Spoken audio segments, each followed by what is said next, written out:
Connection, Employee, Professional, LinkedIn.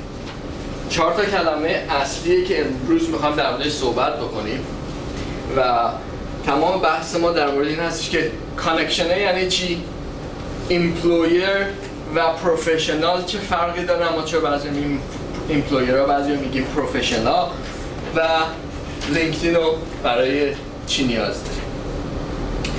خب مجددا ویلکام. از همگی میخوام که میوه هاشون رو خاموش کنن، اپل، بلوبری، بلکبری، هرچی دارین لطفاً که وسط برنامه‌مون زنگی نداشته باشیم. دوست داشتین نوت بردارین، دوست نداشتین تمامی این اسلایدها رو من آلردی آپلود کردم روی اسلاید شیر. کافیه که برین روی سایت slideshare.net سرچ بکنین اسم منو و لینکدین 101. کی میدونه 101 منظور چیه؟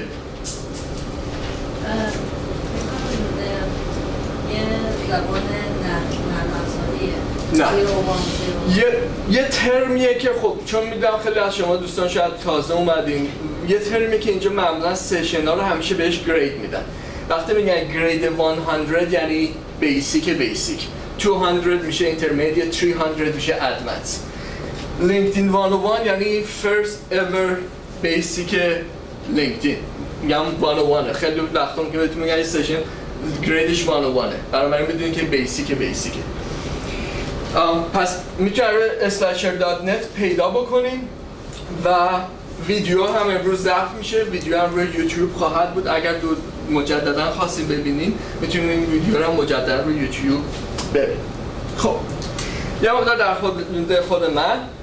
اسم من علی تواناییان هستش، کارم وب دیولپمنت هست، کمپانی وب دیولپمنت هم ران میکنم از سال 2002 تا حالا به عنوان لیدر توی 3-4 تا کامیونیتی ونکوور جملاجی گروپ، ونکوور مجنتی یوزر گروپ، ونکوور مودل فعالیت میکنم از سال 2009. بارها به عنوان اسپیکر روی استیج های مختلفی از جمله استیج های کامیونیتی ها، BCIT، مایکروسافت استیج و جاهای دیگه به عنوان اسپیکر بودم. بک‌گراندم سافت‌ور انجینیرینگ و پراجکت منیجمنت انجام میدم. چرا شما باید بشینین و به من گوش بدین؟ دلیل این که من اینجا به خودم رو اجازه دادم که بیام و برای شما صحبت بکنم یکی این هستش که یه چیزی حدود 14-15 سال پیش دقیقا همونجا من نشسته بودم، جایی که شما ها هستید. وارد کشور جدید شده بودم، تازه برای دفعه اولم نه دفعه دوم، و اشتباهی بود که دفعه دوم داشتم تکرار میکردم، چون فکر کنم خب یه دفعه بیرون از کشور توی کشور دیگه زندگی کردم، حالا برم کانادا کلی جلوام، ولی نه، سیم استوری، بعد از صفر شروع میکردیم. جای شماها بودم و یه راه طولانی رو طی کردم و همیشه میگفتم کاش که یکی بود یه سری استفاده که رفته بود به من میگفت و دارم سعی میکنم اون استفاده تا جایی که میتونم روز با شما شیر بکنم. و دومین دلیلی که شاید لازم باشه یه مقداری به خودم دوباره میگم اجازه میدم که براتون صحبت کنم اینه که توی پوزیشنی بودم و هستم که هم ایمپلویی بودم، میدونم که ایمپلویی باید تو اینجا چه رفتی هایر بشه، چه رفتی اپلای کنه برای جا. هم الان تو پوزیشنی هستم که ایمپلویی دارم و 12 تا کارمند دارم منیج میکنم، باید هایر بکنم و میدونم کسی که میخواد هایر بکنه تو سیستم کانادایی چه رفتی فکر میکنه، چه رفتی ریویو میکنه، چه دکتری براش مهم هستش. و شاید این اینساید اینفورمیشنی که بهتون میتونم بدم به شما کمک کنه که راحت تر کار پیدا کنید.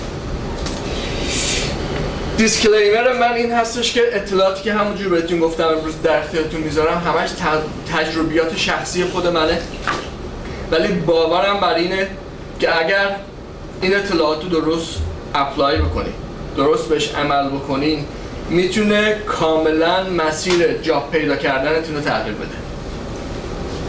کاملا من بر این باور دارم. مهم این هستش که قدمایی که بهتون میگم رو اپلای بکنین، پلان بکنین، برین جلو. جدایی از اون اگر تو این زمینه‌ای که داریم میرین جلو تا وقتی که به آیتی ربط داره، من به عنوان آیتی پروفشنال میتونم بهتون ادوایس بدم، ولی هر چیزی خارج از آیتی فیلد بود، جدا از اینکه یه سری استپ ها در واقع توی همه فیلد ها مشترکه، ولی حتما از پروفشنال رشته خودتون هم کمک بگیرید. این جمله‌ای هستش که امروز من بهش خیلی برمیگردم. تفاوت فرهنگی. خیلی از مشکلات ما برای اینکه نمیتونیم کار پیدا کنیم یا کار پیدا کردن اون سخته برمیگرده به این cultural difference. من تا جایی که بتونم سعی میکنم اینا رو بیارم بالا و بهتون بگم چرا cultural difference خیلی وقتا باعث میشه که شما تا حد اینترویو دوم و سوم هم میریم برمیگردیم. خب برای اینکه اول بفهمم خب به هر کسانی که اینجا نشستن چه تیمی هستن و چه گروهی داریم، اول همه چند نفر تو فیلد آیتی هستن اینجا؟ آیتی اسپشیالیست یه نفر. اوکی عالی. چند نفر بیشتر از 1 ساله که کانادا؟ اوکی کمتر از 1/3. چند نفر میدن سایت meetup.com چیه؟ اوکی 1/3 جمعیت. و چند نفر آلردی اکانت لینکدین دارن؟ و خیلی خوب بیشتر از نصف جمعیت. alright. اگه یادتون باشه تیکه اول شروع کردم با سوشال نتورکینگ. از روزی که اومدیم تو کانادا همه گفتم این نتورکینگ کن. اونایی که آیتی ان خب یه فکری توشون یه سمتی میره، اونایی که آیتی نیستن نتورکینگ یعنی چی؟ این سوشال نتورکینگ یعنی چی؟ کی میتونه بگه سوشال نتورکینگ یعنی چی؟ شرکت کردن توی میتینگ ها و جلساتی که در واقع امپلویرها یا حالا به هر حال کسایی که ربطی داره در واقع کارشون ربطی داره به گرفتن این جلسات رو احتمالاً خود جاهایی مثل ساکسس و یا جاهایی مثل چمبر آف کامرس ترتیب میدن که نیو کامرها میرن اونجا و با اونا آشنا میشن. نتورکینگ فقط مال نیو کامرها نیست. نتورکینگ رو از امروز که شروع کردین تا روزی که تو کانادا هستیم باید ادامه بدیم. یعنی درس تجربه من. ایشون گفتن که یعنی اینکه بریم جایی که ایمپلویرها هستن و کارها اجرا میشه، از چمبر آف کامرس میان، از کامیونیتی ها میان و بریم شرکت کنیم. چیزی بود که ایشون گفتن. چرا بریم؟ چرا نتورکینگ باید؟ چه مدل ارتباطی؟ کسی دیگه میتونه یه سوشال نتورکینگ یعنی چی؟ شاید برای کوتاه بخوام بگم یه جور پارتفولیوی مثبت در اصل میشه، یعنی بتونیم با افراد ارتباطاتی برقرار کنیم که بعد ما رو ساپورت کنن، رفرنسمون میشن یا ساپورتمون کنن چیزی که داره که یا منفعه منفی اینجا جنبش مثبت. درسته این حرف. اون سوشال نتورکینگ شاید به نحو اون پارتی بازی خودمون که میگیم بشه، ولیکن چرا نتورکینگ باید بکنیم؟ اصلا این سوشال نتورکینگ که میگن یعنی چی؟ دامنه ارتباطات رو بتونیم بگستریم. دامنه ارتباطات رو خب دامنه ارتباطات رو چرختی میشه گسترش داد؟ این برمیگرده به همون سوال شما، همون کارشر، دقیقاً شناسایی کارشرها هستش و دقیقاً کسایی که بتونن با هم ارتباطی برقرار بکنن و بتونن فرهنگ همدیگر رو بتونن شناسایی بکنن، به خصوص خب فرهنگ کانادایی که در اینجا غالب هستش. ما بتونیم ارتباط بیشتری با این فرهنگ برقرار بکنیم و بتونیم به در حقیقت هدفمون که در نهایت ذوق شدن در این فرهنگ و گرفتن کار و زندگی راحت است. 100% رفتن توی سوشال نتورکینگ هم کمک میکنه که کالچر رو بیشتر بگیریم، ولی چرا باید بریم و این رفتن اصلا به چه دلیله؟ برای اینکه ارتباطات نزدیکتر به صورت دوستانه برقرار بشه و اعتماد برانگیخته بشه و بتونیم این نتورکینگ رو به صورت عمیق‌تر خیلی بهتر پوشش داشت توضیحو. من با یه مثال میخوام برم جلو اینکه اصلا نتورکینگ یعنی چی و چرا باید نتورکینگ انجام داد.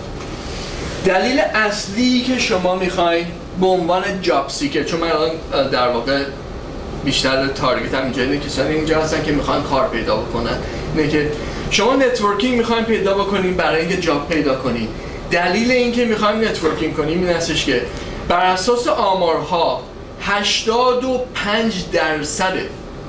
کارها و جابهای کانادایی فقط به صورت اینترنال پست میشه. یعنی شما وقتی میرین سراغ ریکروتر، وقتی میرین سراغ کریگلیست، وقتی میرین سراغ ایندید، میرین سراغ سایت های مختلف، دارین فقط 15% جاب مارکت رو میبینید. 85% مارکت رو داریم میس میکنیم. واو. چقدر میتونیم اون 85% برسیم؟ چقدر میتونیم اون 85% رو ریچ کنیم؟ تنها سولوشنش سوشال نتورکینگ هستش. اوکی؟ میخوام بریم ببینیم حالا این سوشال نتورکینگ یعنی چی؟ چه رفتی باید سوشال نتورکینگ بکنیم، چه رفتی باید نتورکینگ رو اکسپند کنیم و از اون چه رفتی برسیم به جاب پیدا کردن و آخر سر به عنوان یک تولز با لینکدین آشنا بشیم. من معمولا مثالی که میزنم این هستش که میگم که who is he؟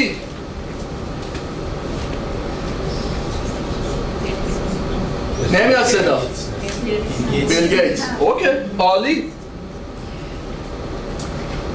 ایمیجین که یه دونه ایونته میگم برید نتورکینگ کنی.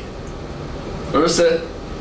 الان شما بیرون این اتاقین میگم برید تو این اتاق نتورکینگ کنی. چیکار باید انجام بدی؟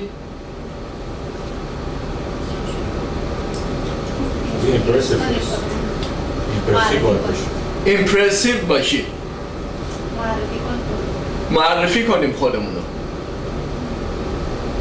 دیگه از طرف مقابل بخواد خودش رو به شما معرفی کنه. از طرف مقابل بخوام خودش رو معرفی کنه. علاقه مندیمون رو به اون زمینه‌ای که اون طرف داره توش کار می‌کنه نشون بده. علاقه مندیمون رو نشون بدی. محیط رو بشناسید. محیط رو بشناسید. شما موقعی که میرین نتورکینگ گولتون این نیستش که برگردیم بیرون با 50 تا 20 تا بیزنس کارت توی دستتون. مهم این نیستش که ما بیل گیتس رو بشناسیم. مهم اینه که بیل گیتس ما رو بشناسه. درسته؟ مگه برای همه دنیا بیل گیتس رو میشناسن. That's not big deal. درسته؟ شما وقتی می نتورکینگ میکنیم مهم نیستش که اون آدم رو بشه. بیزنس کارت داریم، میتونم بیزنس کارت رو داشته باشم. What's the point؟ شما وقتی می نتورک میکنیم میایم بیرون، اسمتون چیه؟ تخصصتون چیه؟ دنبال چی میگردین؟ گول شما از نتورکینگ کردن اول همه این سه تاست. وارد یه جلسه که میشین اسمتون چیه؟ تخصصتون چیه؟ دنبال چی میگردین؟ من اینو بارها تکرار خواهم کرد برای اینکه بخوام ملک ذهنتون بشه. اوکی؟ بعد پلن داشته باشیم برای نتورک کردن. هر دفعه میرین داخل یک جلسه نتورکینگ، گولتون این باید باشه که مینیمم 5 تا آدم جدید. مینیمم چند نفر؟ 5 تا آدم جدید. اسمتون چیه؟ تخصصتون چیه؟ دنبال چی میگردین؟ ولی حالا ایمیجین که من میام توی جلسه میام های اسم شما چیه؟ میلاد جان، علی هستم، کارم وب دیولپمنت. بعد من الان تازه اومدم کانادا، دنبال جاب میگردم. شما کار دارید شرکتتون؟ چی میشه؟ گارد میگیره. Go away. اصطلاحاً بهم میگن چی؟ Product pusher. Product چیه؟ منم. نرسیده میخوام خودم بفروشم بهش. Cultural difference. احتمالاً شنیدین کلمه رو میگن آیس بریکینگ باید بکنیم.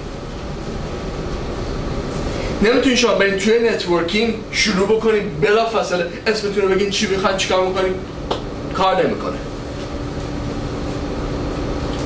باید شروع بکنیم با یه کامیونیکیشن عمومی، با آب و هوا، با اینکه چه خبره. Oh, what brought you here?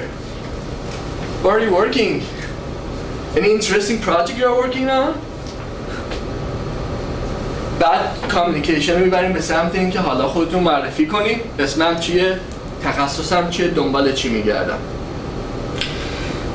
خب ولی هدف اصلی اینه که برسیم به جاب پیدا کردن دیگه. درسته؟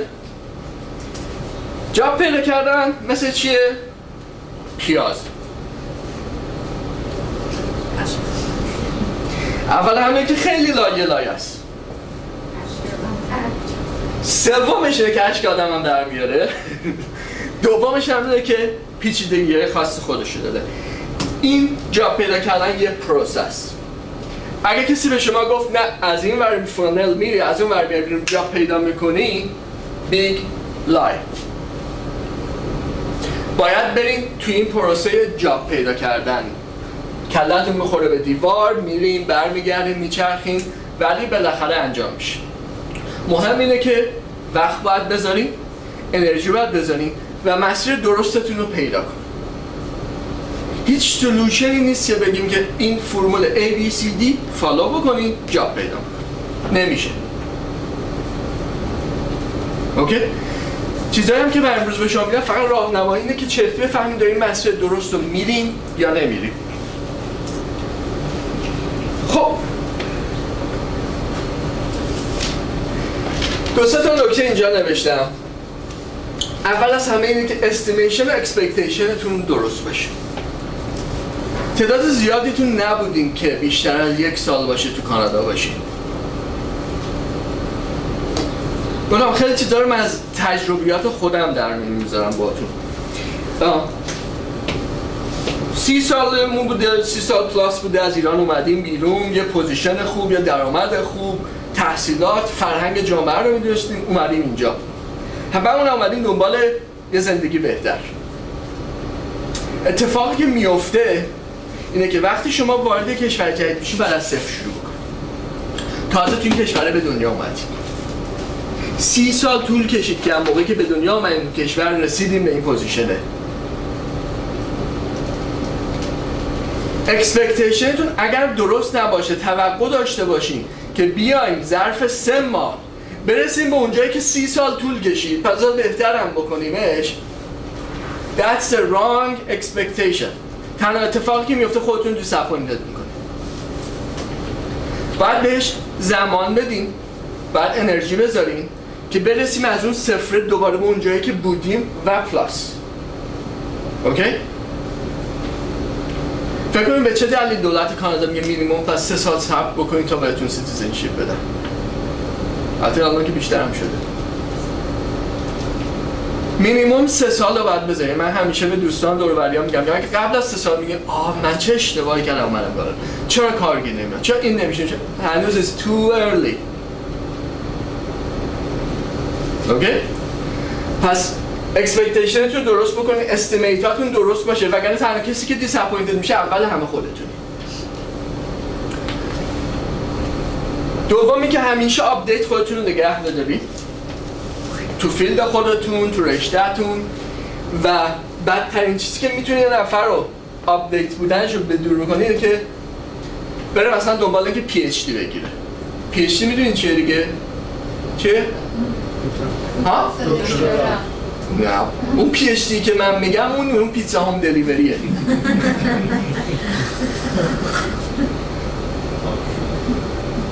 برین توی جابی که همه اومدیم اینجا، بالاخره اجاره خونه است، سیوینگمون داره تموم میشه، این میشه اون میشه، میره پیتزا دلیوری، میره رو فلور شروع میکنه برای مثلا سلزمن شدن، این اون کارا کاری میشه که شما رو از آپدیت بودن، از جاب سرچ کرده از اینا میندازه.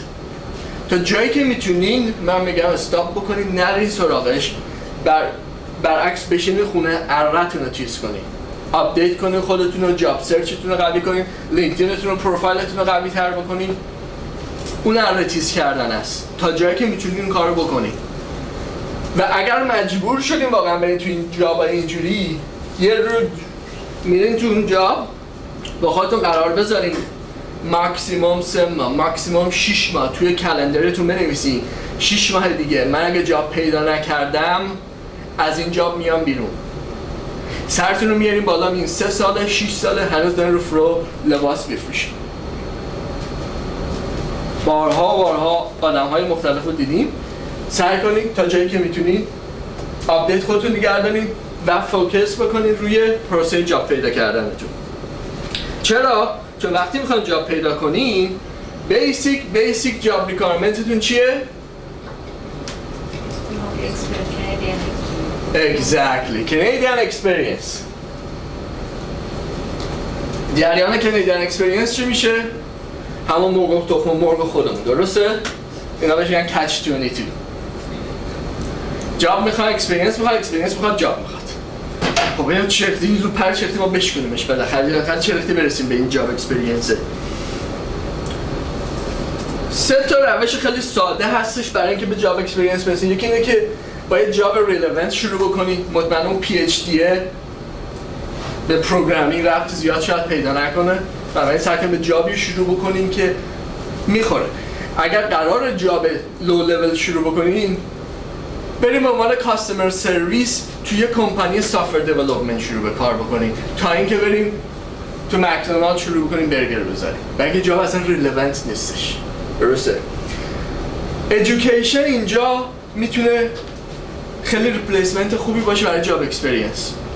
BCIT دقیقا مثل فنی حرفه‌ای خودمونه.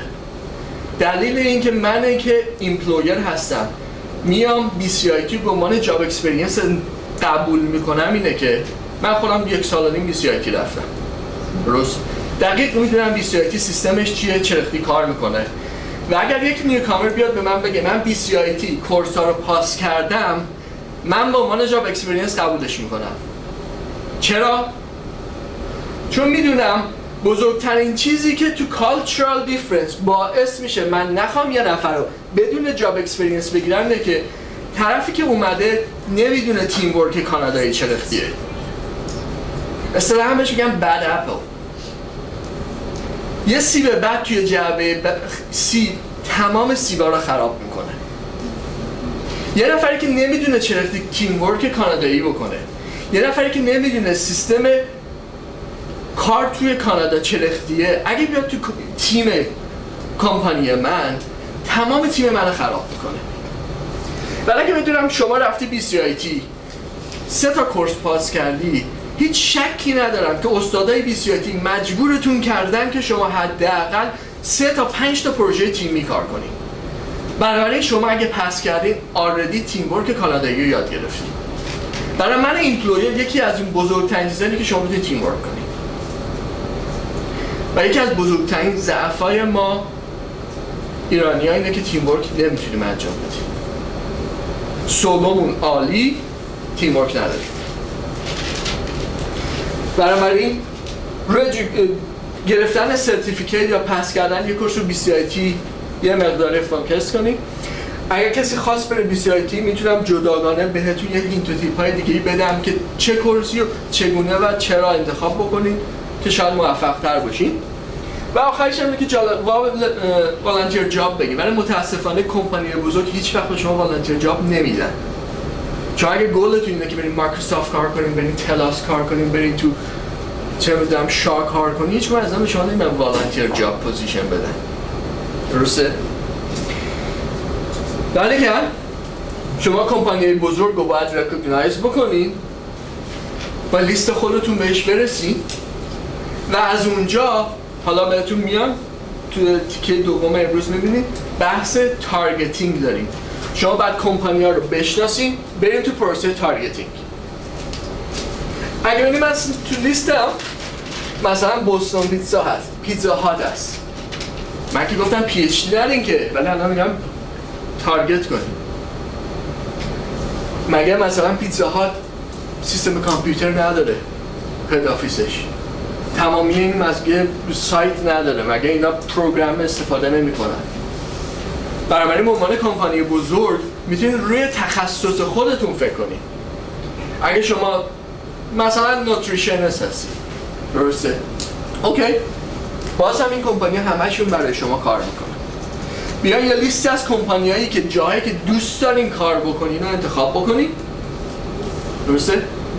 راستی یه تیکه از کاغذتون رو، یه گوشه ای رو به اندازه که بتونین 10 تا بولت پوینت 1 تا 10 بنویسین، یه خط بکشین، یه مربع اینجوری برای خودتون 1 تا 10 جا بذارین. میخوام مشقای امشبتون رو بنویسین.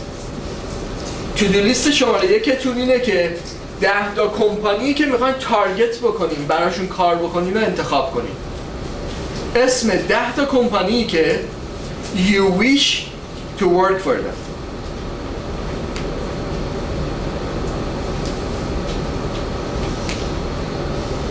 اوکی؟ اسایمنت 1 چی بود ابی جان؟ جانم. اسایمنت شماره 1 مون چیه؟ Targeting all. Make a list of the 10 تا کمپانی رو که به اصطلاح تارگت کردی نیست. اسم 10 تا کمپانی که میخوام براشون کار بکنیم و لیست کنیم. اوکی. خب چی؟ میگیم میخوام کاری انجام بدیم. برای اینکه هر کاری بخواد انجام بشه ما نیاز به تولز داریم. اوکی؟ تولز ما تو این پروسه جاب پیدا کردن، جلو رفتن، لینکدین هستش. تولز شماره 1 برای اینکه جعبه ابزارمون یه جعبه ابزار کامله. ما امروز فقط یک دونه از تولز رو داریم به شما معرفی میکنیم. درسته؟ تولز 1 لینکدین. و مهم این هستش که بدونین شما امکان نداره بتونین کارتون جلو ببرین مگر اینکه روش متمرکز بشین. لینکدین دوباره یه پروسه است. لینکدین این نیستش که شما برین الان بشینید امشب 2 ساعت روش کار بکنین بگین تموم شد. نه. پروسه تموم کردن پروفایل لینکدینتون مینیمم چند ساعت وقت میخواد؟ 3 ساعت؟ 3 سال؟ بریم که همه نزدیکتر میگه تمام اکسپریانس 6 ماه همیشه آپدیت شدن داره، ولی برای اینکه شروعش بکنیم فکر کنید چقدر باید زمان بذاریم. مینیمم 30 ساعت شما وقت نیاز دارید که پروفایل لینکدینتون کامل بشه. ولی نه اینکه من بگم الان برین 30 ساعت پشت سر هم بوم بوم بوم بوم بوم بشین. نه نمیشه. 2 هفته روزی 1 ساعت. برای اینکه ناخودآگاه یه سری اطلاعات یادتون میاد، یه سری چیزها رو میبینین و لازمه که چیزهایی که نوشتین روز بعد که میان دوباره ریویوش کنین. درست؟ پس از الان set expectation یادتونه؟ expectationتون رو ست بکنید برای اینکه لینکدینتون درست بشه 30 ساعت زمان لازم داریم. اوکی. یه فرمولی امروز میخوام بهتون یاد بدم، با این فرموله میخوایم بریم جلو و بیس فرمول هست start the move expand it گسترشش میدیم then you will do the job. اوکی؟ رنگاشو کم رنگ کردم که امروز بیشتر ما اینجا صحبت خواهیم کرد. اگر وقت بشه میام تو اکسپنشن. این امروز وقت نمی‌کنیم روش صحبت کنیم. یه سری از اینا رو من تو ویدیوهای آموزشی رو یوتیوب هست، اگر علاقه داشتید برید نگاه بکنید رو یوتیوب.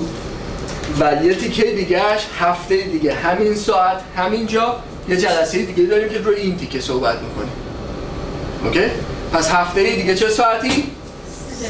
3 تا 5. کجا؟ همینجا. اوکی؟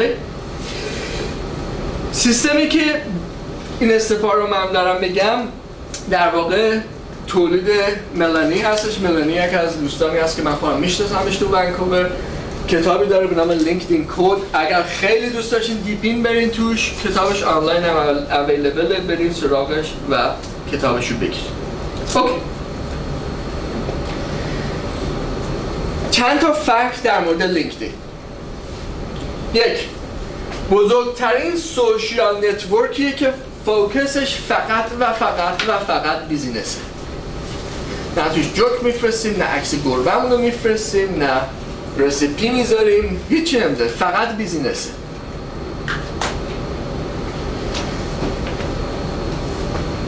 در هر ثانیه 2 نفر آدم جدید دارن عضو لینکدین میشن بر اساس آمار. تازه این آمار مال ژانویه است. ژانویه امسال.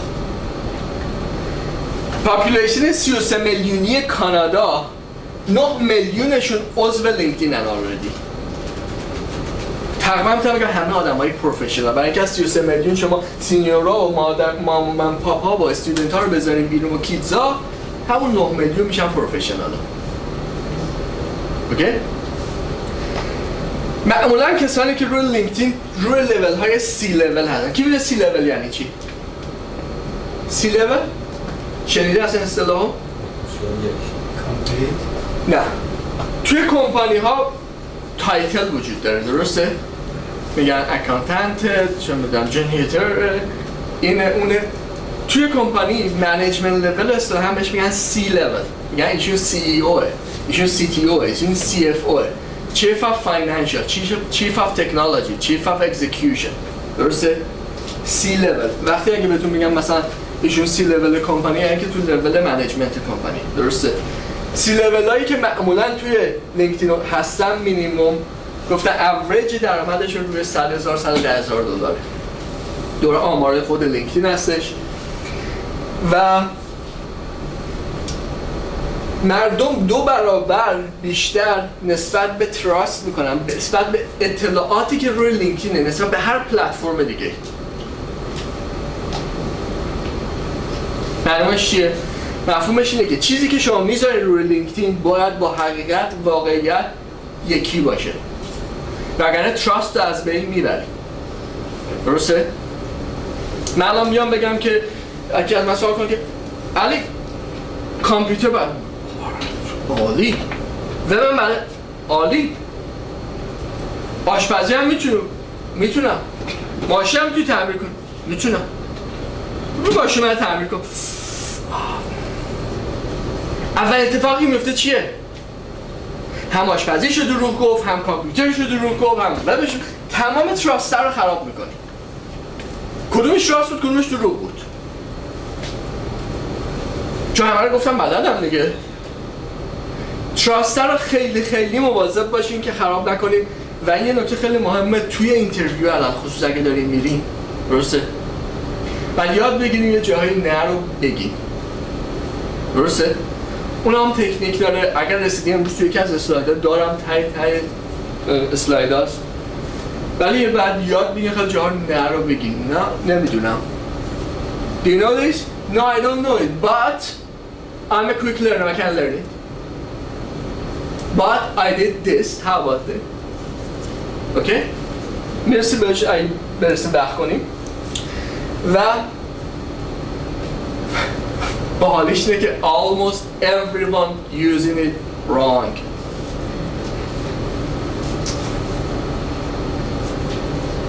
چراشو بهتون میگم. برای اینکه بریم سراغ چراش میخوام یه دونه داستان رو تعریف کنم. یعنی 2 تا رفیق با هم دیگه میرن تو جنگل. همینجوری داشتن راه میرفتن. یه پلنگ از درخت داره شروع میکنه میاد پایین. یکی این 2 تا دوستان عزیز میشینه و تو کوله پشتی یه دونه کتری در میاد شروع میکنه پاش کردن. یکی برمیگرده بهش میگه که عزیز دل برادر تو فکر میکنی پلنگ تندتر میدوی؟ نه عزیز دل برادر من کافی فقط تو تندتر بودم. مفهومش چی بود؟ شما برای اینکه توی لینکدین موفق بشین فقط کافیه از کامپتیشناتون تندتر بوده. نمیخوایم پرفکت باشین. پروفایل شما 15% 20% هم از بقیه آدم‌ها و بقیه نیوکامرایی که اومدن بهتر باشه، شما جلو زدید. شما برنده هستید. برای چی؟ برای اینکه this is the formula. You want to get found first, then you want to attract the employer, your client, و stand out in the crowd. Okay? فرمول اصلی ما امروز همین 3 تا لول. روی این 3 تا میخوام صحبت کنیم که چطوری میکشور کنیم که روی لینکدین پیدا میشید، اترکتیو میمونید. خب گفته بودیم اول جلسه رو گفته بودیم هرکی تلفنی زنگ بزنه برای همه میره بستنی میگیره میاد. خب پس چیه نبگه منم چون میدونستم نبود گفتم بستنی رو بودم بذاره رنگش بپره و استند اوت بودم. اوکی، یکی از دلایلی که میخوایم میکشور بکنیم که get found میشیم این هستش که اتفاقی که میفته امروزه توی کانادا وقتی کسی اسم شما رو سرچ بکنه، اولین چیزی که سرچ انجینا علاوه خصوص گوگل در مورد هر کسی نشون میده میگه نه. البته خب خیلی اون لینکدین ندارین هنوز، برای اگه لینکدینتون را بندازین اولین چیزی که بهتون نشون میده یه اضافی رفتم پروفایل لینکدینتونه. قبل از هر چیز دیگه، قبل از فیسبوکتون، قبل از وبسایت خودتون، قبل از کمپانیتون، گوگل اولین چیزی که من تاس بخورم سرچ کنم لینکدینشو میخواد نشون بدم. و اسمتون که بیاد زیر لینکدین یه نوشته میاد که بعدا بهتون میگم این نوشته چقدر مهمه و چقدر باید روی این کار بکنین.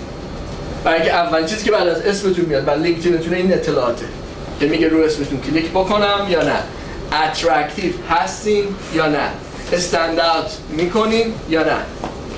درست؟ get found.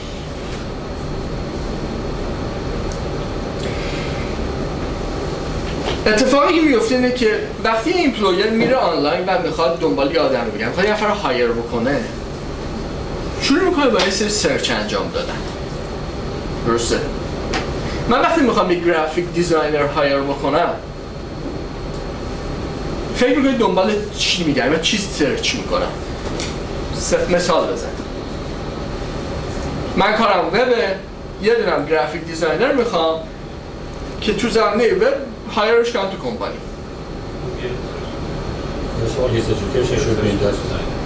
یکی شما اول بودید.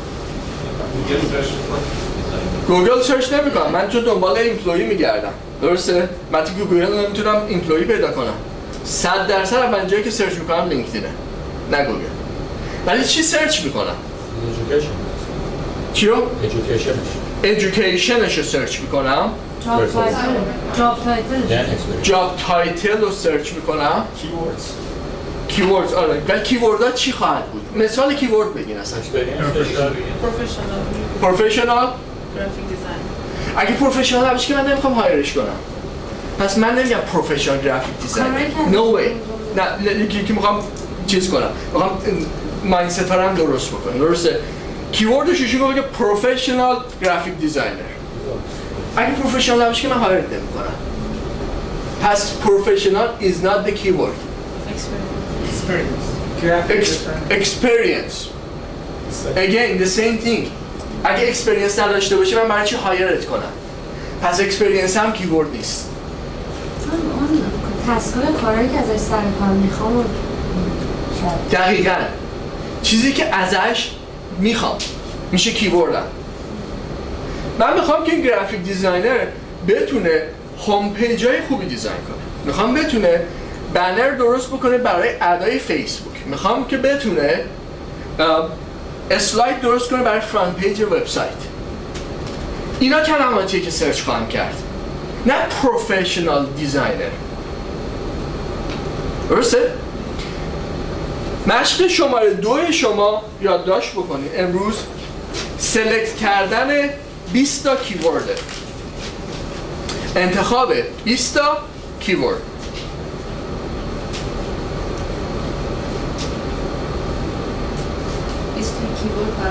برای خودتون.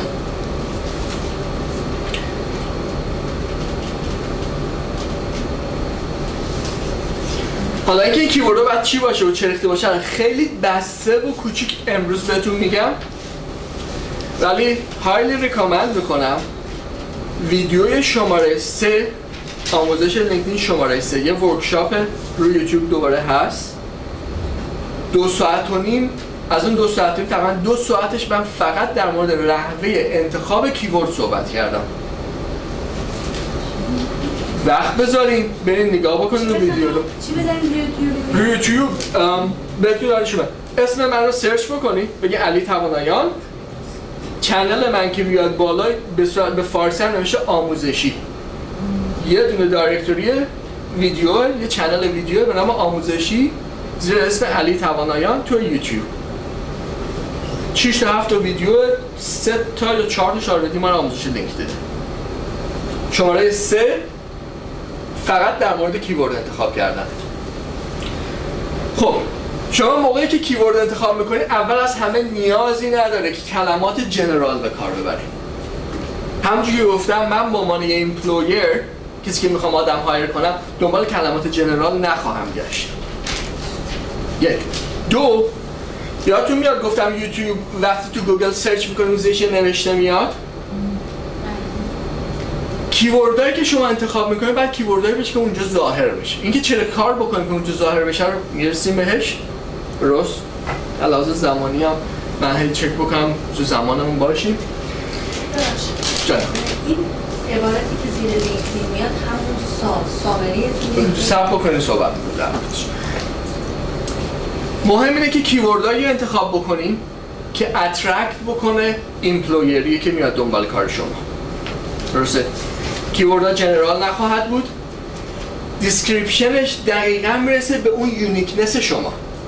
یادتونه اون ذره بینه رو گذاشتم؟ فوکس میکنه روی اسکیل بسیار خاصتون. Cultural difference. متاسفانه ما بایستی کشوری که ازش اومدیم همیشه همه کاره هیچ کاره میبودیم. همه کاری باید میکردیم.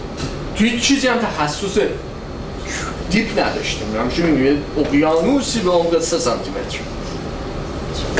درست؟ اینجا شما باید یه چاله باشین به عمق 5 کیلومتر.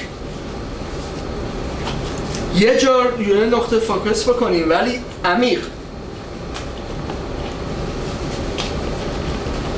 بنابراین اگر میخوام تایتلی برای خودم انتخاب میکنم میام مثلا من میگم Web Developer with a specialty in e-commerce.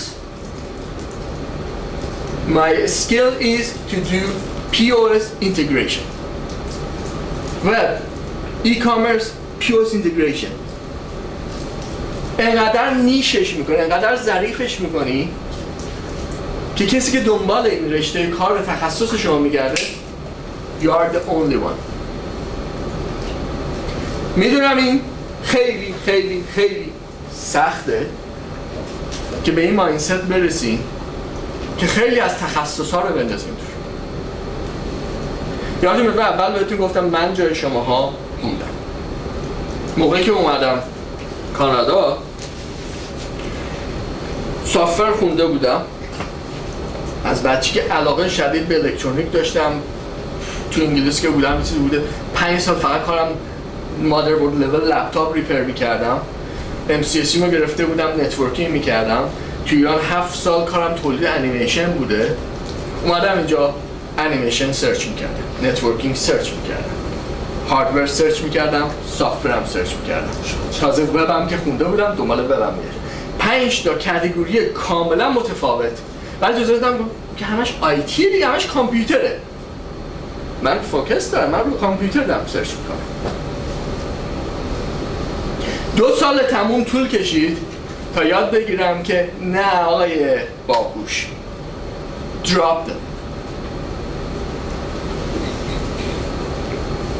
برهان خلف، اونایی که کمتر از همه بهش علاقه دارین بندازین.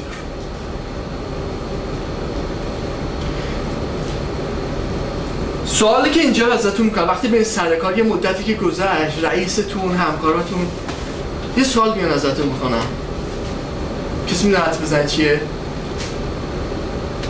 Do you have fun? Do you have fun? یعنی چی؟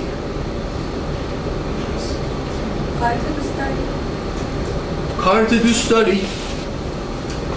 صبح موقعی که میخوای بلندشی همچه از جاد میپری بگی واو میخوام برم سر کار بگم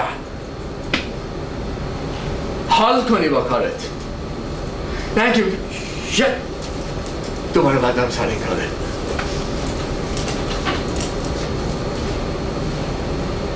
کارهای بی خودی رو که نمیخوای دراپ کنی، فوکس کنی. فوکس کن رو اون چیزی که واقعا پشنتی، واقعا بهش علاقه داری. میدونم این مایندست تا بهش بخوام برسیم یه پروسس.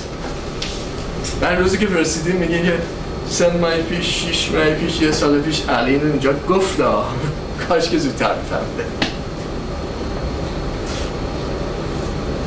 خودتون باید به این برسین، به این نتیجه برسین. ولی من فقط میتونم بگم که باید این کارو بکنیم. جان فوکس کنیم رو اون چی که بیشتر علاقه داریم یا اون چی که بیشتر تجربه داریم یا اون چی که بیشتر آموخته داریم؟ چون تازه اینجا به دنیا آمدین، از صرف دارین شروع میکنین، that's a one time life chance که دوباره برین سراغ اون چیزی که علاقه دارین. اون چیزی که علاقه داریم ممکنه تجربه کافی در رابطه باش نداشته باشه. وقت دارین که شما تقریبا به اندازه 3 سال وقت دارین که برسیم به اون جایی که لحاظ پروفشنالی، درآمدی، پوزیشن اجتماعی قبلا داشتیم. درسته؟ یه تجربیات قدیمی هم داریم، کامل که نابود نشده که. بعدم میگن برین دنبال اون چیزی که واقعا پشنتین. شاید من تا حالا نمیدونستم، واقعا دوست داشتم مثلا بشم آشپز یه رستوران. اصلا علاقم این بوده که من بالت دنسر بشم با این شکم. 3 سال وقت دارین، اگه واقعا پشنتین چرا که نه؟ بعضی از این چیزایی که علاقه داریم پولساز نیست، بخاطر همین آره با اون 3 سال وقتی یه چیزی به من بگین که پولساز نیست. همین مثلا آموزش رقص، چند نفر از ما کلاس رقص میریم که اون معلم رقص مثلا آموزش بده، من این رقص رو دوست دارم. اگه معلم رقص فوکس نیست، میخوام شاید دیمندش نیست اون چیزی که علاقه ما هست. تا حالا رفتین توی فروشگاه یه لباس رو میبینیم این چه رنگش بده، کی میاد پول بده اینو بخره؟ به تو قول میدم وایز این صرف 1 ساعت نفر میاد اونو بخره. هر تخصصی داشته باشی، هر کاری بکنی، 1 نفر هست که تخصص شما رو نیاز داره. همون 1 نفر نه 1 نفر، میگم منظورم اینه که تعدادی هستن. ولی از اونجا به بعد نزدیک. اصلا قبول ندارم حرف. اینجا تفاوت فرهنگی، دوباره مایندست هامون درست نیست. دلیل اینکه ما تو ایران همه کار سعی میکنیم بکنیم اینه که یه جامعه به ما یاد داده که اینسیکیوریتی عمومی داشته باشی، در مورد همه چی اینسیکیوری. جواب من الان میخوام بگیرم، پولمو میخوام بزنم، جیبمو میخوام بزنم، ماشینمو میخوام بدزدم، از خونم دارم میرم بالا، همه جوره اینسیکیوری.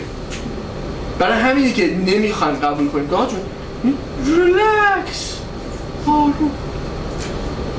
که اونجا که میری ها مثلا میری تو ایران تو بانک صف بانک تون دارن کارها بجام دیگه بود، اینجا میری یارو راحت چون میخواد چای داریم؟ میخوام برو کافه بخور بیا، من هستم اینجا. ریلکس، عجله نداره که. اینم همینه. شما اگر فوکس بکنی رو اون چیزی که میخوای، ریلکس باشی، همیشه و همیشه تو نیش مارکت میان دنبالت. درست؟ بعد از تجربه almost more than 20 years بیرون کشور بودم، به این نتیجه رسیدم و big time belief دارم باش. جان من توی مؤسسه ADR کیس منیجر داریم که راهنمایی می‌کنه برای خیلی کردن. من که بهش گفتم که تو زمینه آرت مثلا کار کردم و علاقم به این زمینه است، خیلی راحت به من گفتش که سعی کن علاقه تو عوض کنی، اینجا خیلی تو زمینه آرت نمی‌تونی.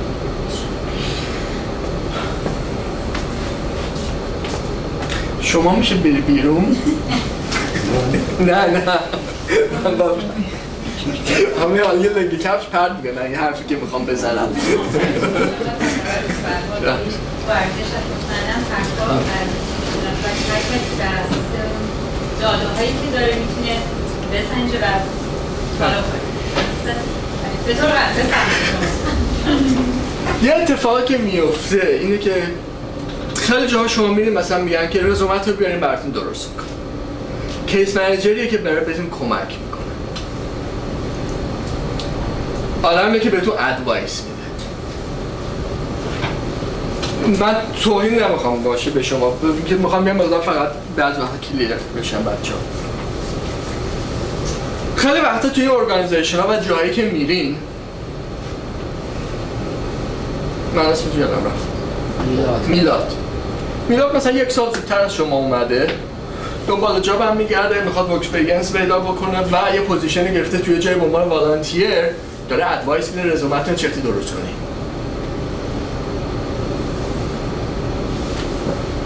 صحبت اون مثلا خودش تجربه رو نداره، مثلا خودش نمیدونه هنوز چی کار باید بکنه، میخواد رزومه شما رو فیکس بکنه. تا تو زندگیش یه سال یه جای ایمپلویی فول تایم نبوده، تا یه آدم تو زندگیش هایر نکرده، چختی میخواد به شما بگه رزومتون رو فیکس کنه؟ رزومه شما برای اینکه فیکس بشه فقط و فقط میره سراغ یه آدمی که تو فیلد خودتون لول هایرینگ پوزیشن داشته. اون آدم شما میتونه بگه رزومتون خوبه یا نیست. من این کارو میکنم.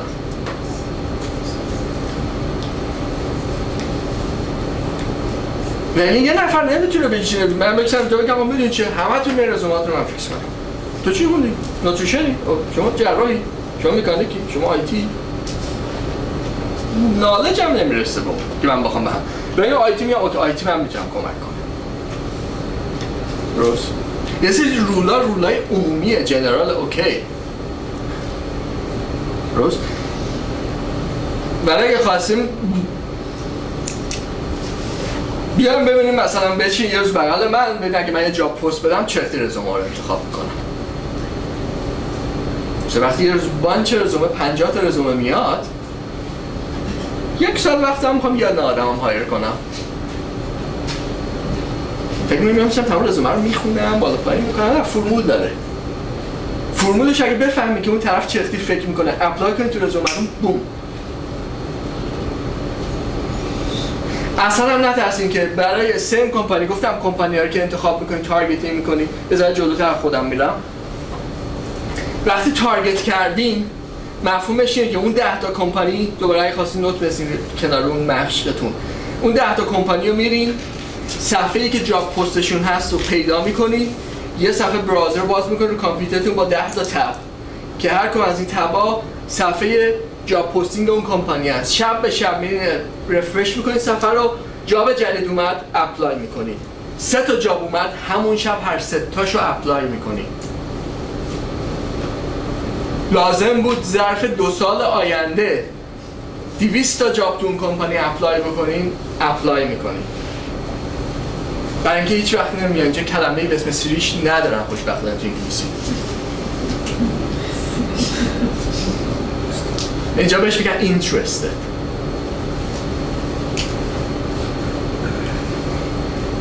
وقتی شما میرین و نشون میدین که هی میرین اپلای کنیم، oh he's really interested. He's really into it. Okay?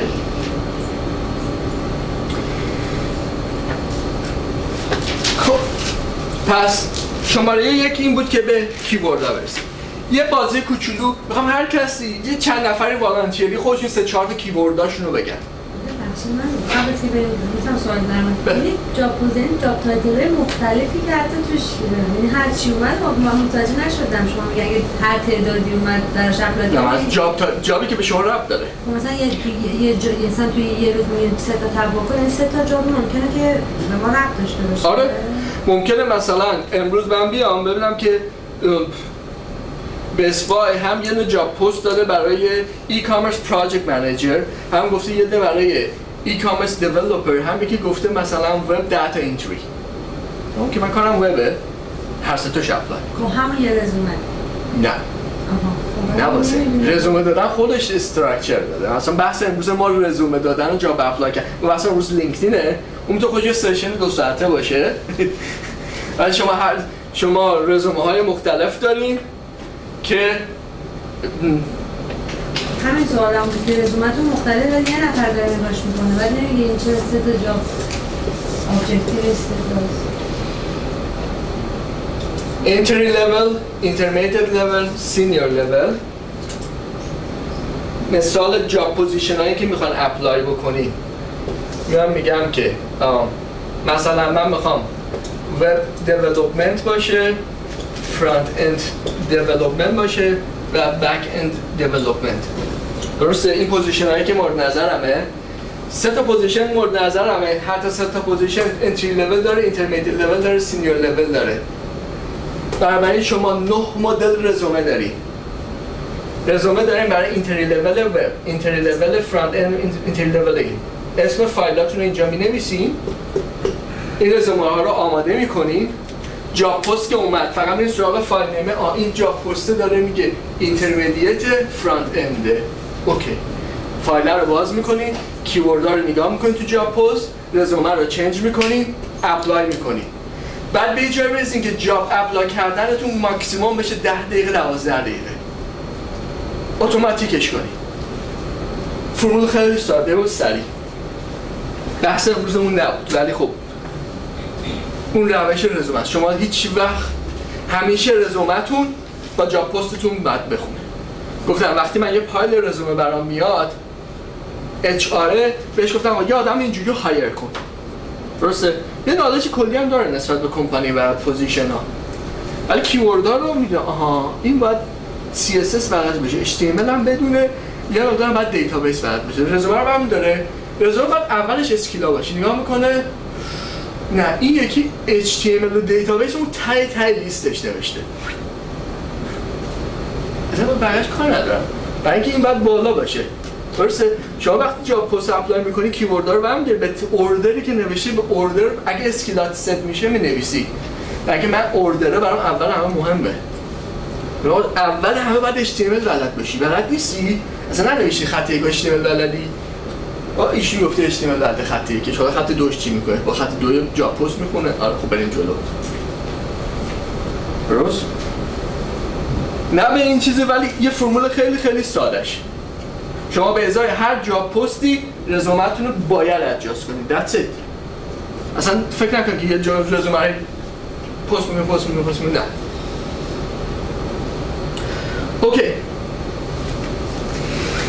برای اینکه بریم سراغ او مای گاد USB جامون اون فایل رو من ندارم. چیکارش بکنیم؟ یه لحظه صبر کنید. الانم ایمیل میکنم با خودم. خوب شد. با سکشن های خب اول بذاریم اون اسایمنت که دارم. کی میخواد بخونه کیورداشو؟ DPA Delegate Person Assured. DPA specifically I'm talking about the specific pinpoint. Okay. Metrological, many metrology, port operation, market management, and finally navigation. کلمات خوبیه ولی میتونی یه مقدار جنرال باشه. درسته؟ Specifically هستش. DPA چیز جنرالی نیست. DPAش آره. ولی وقتی من مثلا بگم تو فیلد من نویگیشن وجود داره ولی DPA نیست. من تخصص شما چیه؟ من کاپیتان کشتی هستم. کاپیتان کشتی. درسته؟ بر فرض مثال تو وب دیولپمنت هم ما ترمی داریم به نام نویگیشن. نویگیشن تو وب این هستش که شما تخصصتون اینه که میای منیوهای سایت رو دیزاین میکنی که توی سایت چه نویگیشن جنرال تو بحث حالا وب سرفینگ یا هر چیزی اینا. این تو بحث نویگیشن، مری نویگیشن you don't find any other thing that you can find. You match it with the خب منم نکتم همینه. من ممکنه بیام کلمه‌ای رو سرچ بکنم که توش نویگیشن باشه. درسته؟ و شما اصلا ریزالتت میاد توی صفحه من در حالی که اشتباهه. درسته؟ ولی از اون طرف یه نفر ممکنه بیاد حالا نمیدونم چون من با ترمای فیلد شما آشنا نیستم بگه شیپ نویگیشن. درسته؟ وقتی من پروفایل شما رو تیکه زیرشون میخونم درسته؟ حالا به هر نحوی جلوشش هم یه هفته ظاهر بشه. یادتون باشه انقدر این سوشال مدیا اسمارت شدن که هر حرکتی میکنین و میشناسه. تمام زندگی ما رو امروزه میشناسن. دقیقاً به چی علاقه داریم، دوستامون کیان، دوستامون به چی علاقه دارن، کجا میریم، تمام ادایی که میاد، تمام آدمایی که بهتون آفر میکنه، تمام موومنت هایی که انجام میدین شناخته شده است. درست؟ بنابراین اگر من تو کار دریانوردی و شیپ و هر چیزی باشم somehow ممکنه پروفایل شما بیاد جلو چشم من برای اینکه میدونه که من این کارم، شما رو میشناسه، دنبال کار میگردی، اینقدر میگم اسمارته، شما رو میاد جلو چشم من ولی من کلمه نویگیشن رو میبینم که شاید زیاد مکسنس نکنه با اون چیزی که من میخوام.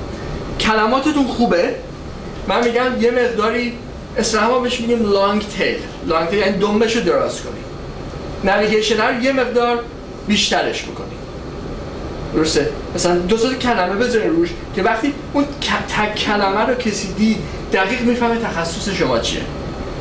درست؟ مثلا من این کارم جوشکاریه و تخصص اینسپکشن هم دارم، نگید اینسپکتور and مثلا ولدینگ، بگید ولدینگ اینسپکتور. میشه کلمه لانگ تیل. میکس میکنید دو سه تا کیورداتون. کیوردهایی که شورت هستن و معمولا سعی کنید به هم دیگه لینکشون کنید. کیوردهایی درست کنید که مید تیل یا لانگ تیل هستن. درست؟ کلماتتون خوبه. خوشبختانه جنرال نبود. یه نفر دیگه منظور این است که فرضاً سیستمی که مربوط به نویگیشن رو دنبالش بیاری. آره مثلا تو نویگیشن برای همین میگم فورمال وقتی بالا مستر مرینر زده باشه کسی که دنبال همچین چیزی میگرده وقتی نویگیشن میاد ناخودآگاه داره پینپوینت. اگه مستر مارین داشته باشین بعد کاملا کار میکنه. من دنبال کلمه‌ای بودم که کانکت کنه با بقیه فیلدتون. چون کلماتی که گفتی من یه جنرال آدینس به هیچ عنوان این ایده رو نگرفتم که شما تخصصتون چیه. خانواده برای فامیلی‌ها هم نبودید. اوکی. کلمات شما؟ من چون طراح داخلی هستم. درسته؟ دکوراسیون داخلی طراحی با نرم افزار. نمیشنوم. دکوراسیون داخلی نمیاد صداتون. انگلیسی آها. What؟ لینکدینه فارسی کار نمیکنه که. Interior designer. Okay. Design with professional software and customer service and creation and interesting. چند نفر حاضرینشون رو به عنوان اینتریور دیزاینر هایر کنن الان؟ برای خود نیو به همه کلمات جنراله. اگه پروفشنال اینتریور دیزاینر نیستید من چرا باید هایرت کنم؟ درست؟ برس به یه چیزی که واقعا تخصصته. You know what؟ من اینتریور دیزاینرم، تخصصم تو طراحی I don't know پاسیو طراحی میکنم و سویمینگ پول. واو. مگه دنبال اینتریور دیزاینر بگم من میخوام برای استخر بسازم you are the one, you are the proof. You know all of them are interior designer but you are the one. یه کلمه ای بذار لانگ تیلش بکن روی تخصصت. دنبالی که یه عده‌ای ممکنه دست بدی ولی اونایی که لازم داری رو به دست بیاری. تخصص رو یه کار بکن. کلمه رو که خوندم که okay she is the specialist in designing swimming pool and patio. واو. اوکی. یه نفر دیگه نفر آخر بین خودتون دوتا تصمیم بگیرید. Ladies first. من خب کارم مدیر بازرگانی خارجی بوده. درسته. Export Import Manager. من گفتم Letter of Credit LC Logistic Procedure Resourcing New Suppliers CA Road Shipping Export Import Customs Invoice. کلماتتون خوبه. یه مقداری سعی کنین بازم میگم مثل ایشون یه مقداری تخصصی تر یه گوشه رو پیدا بکنین که تخصص شما بیشتره و سعی کنین ببین وقتی اون کسی هوک بشه به پروفایلتون خیلی از این جنرال ها هم میبینه داون د رود توی پروفایلتون. کیورد ها رو انتخاب میکنین برای اینکه الان اینجا دارم میگم من سویچ میکنم از اون من اولا میخوام با ترما و جاهای مختلف تو پروفایل آشنا بشیم برای اینکه اسلایدهای بعدی میگم اینجا یا اونجا میخوام بدونید منظورم کجا بود. درست؟ صفحتون خیلیاتون این تیکه بالا رو ممکنه مثل مال من نباشه یا خیلی های دیگر میرین میبینین. این مال کسایی که معمولا اکانتشون پیه. اگه کسی اکانتشو پی کرده باشه پول داره باشه مجانی نباشه میتونه اسلاید بالاش عوض کنه. یعنی خیلی راحت میفهمید که این طرف اکانت انترپرایز داره یا اکانت فری داره. اوکی؟ معمولا همیشه میاد خود لینکدین به شما کمک میکنه که ایمپروف کنین پروفایلتون. یعنی روزی 1 ساعت برای 2 هفته رفته اول همه با هم سوالی که خودش میکنه فالو کنید. دوباره بگین یس برید جلو همینجور ادامه بدین. هر چه خسته شین یه ساعت تموم شد ولش کنید فردا برگردین ادامهش، فردا برگردین دوره ادامهش. خیلیاتون وقتی شروع بکنیم پایینه، یعنی در واقع این سفیده فقط آبیه، الباقیش همه سفیده و there is no way که این هیچ وقت 100% میشه. هر چقدر شما بهش اطلاع بدید می‌بینید یه چیز کمه. بازم بگو درسته؟ خب اسمتون رو میذارین، این تیکه رو بهش اصطلاحاً میگه تگلاین. تگلاینتون جاییه که شما میخواین کیورداتون رو استفاده بکنین و بگین که تخصصتون چیه. چرا؟ چون این تگلاین است که یک توی گوگل میاد بالا، دو وقتی من سرچ میکنم دنبال یه آدمی ها روی صفحه اسما میاد، یعنی میاد عکس اسما، زیرش یه نوشته کوچولو میاد، چیزی که اونجا میاد تگلاینه. اگه تگلاینتون کیورداتون درست نباشه، اونجایی که میایم بالا اترکتیو نخواهیم بود، اسنپ نمیکنید، نمیچسبه، ایگنورتون میکنن. درسته؟ من اگه بگم گرافیک دیزاینر میخوام، بگه graphic designer, I'm an interior designer, I'm a designer. Okay, what kind of designer? درسته؟ ولی اصلا که میگم که من interior designer specialty مثلا میگه که swimming pool interior designer, patio interior designer, professional in high-rise interior design. این specific. اوکی. من الان باید فکرم برای های رایز باشه. نه، commercial interior designer. این کلمات خیلی یونیک که اترکت کنه. ممکن شما بگید من کامرشیال انجام میده، هم رزیدنشیال، پروفشنال رزیدنشیال اند کامرشیال. درست شد؟ اینجوری باید کلماتتون انتخاب کنید که طرف تا توی لیست دید عکس شما رو کلیک بکنه. اتفاقی که میفته، من تو پروفایلم می‌نویسم وب دیولپر توی تگلاینم، درسته؟ و جاهای دیگه. این کیورد رو شما وقتی انتخاب میکنین، همون کیورد رو باید keep using everywhere else. همه جای پروفایلتون همون کیورد ها استفاده میشه. درسته؟ نمیان بالا بگین که من commercial interior designer، بعد حالا بگیم مثلا بگم رزیدنشیال، مثلا بالا بگم رزیدنشیال کامرشیال دیزاینر، پایین بگم هاوس دیزاین، بعد بگم اپارتمان دیزاین. نه، استیک کنیم اون کلمه‌ای که گفتین. چرا؟ برای اینکه اگر یه نفر سرچ بکنه رزیدنشیال اینتریور دیزاینر، من یه دفعه تو پروفایلم گفتم، ایشون 8 دفعه گفته، فکر می‌کنی کی میاد اول بالا؟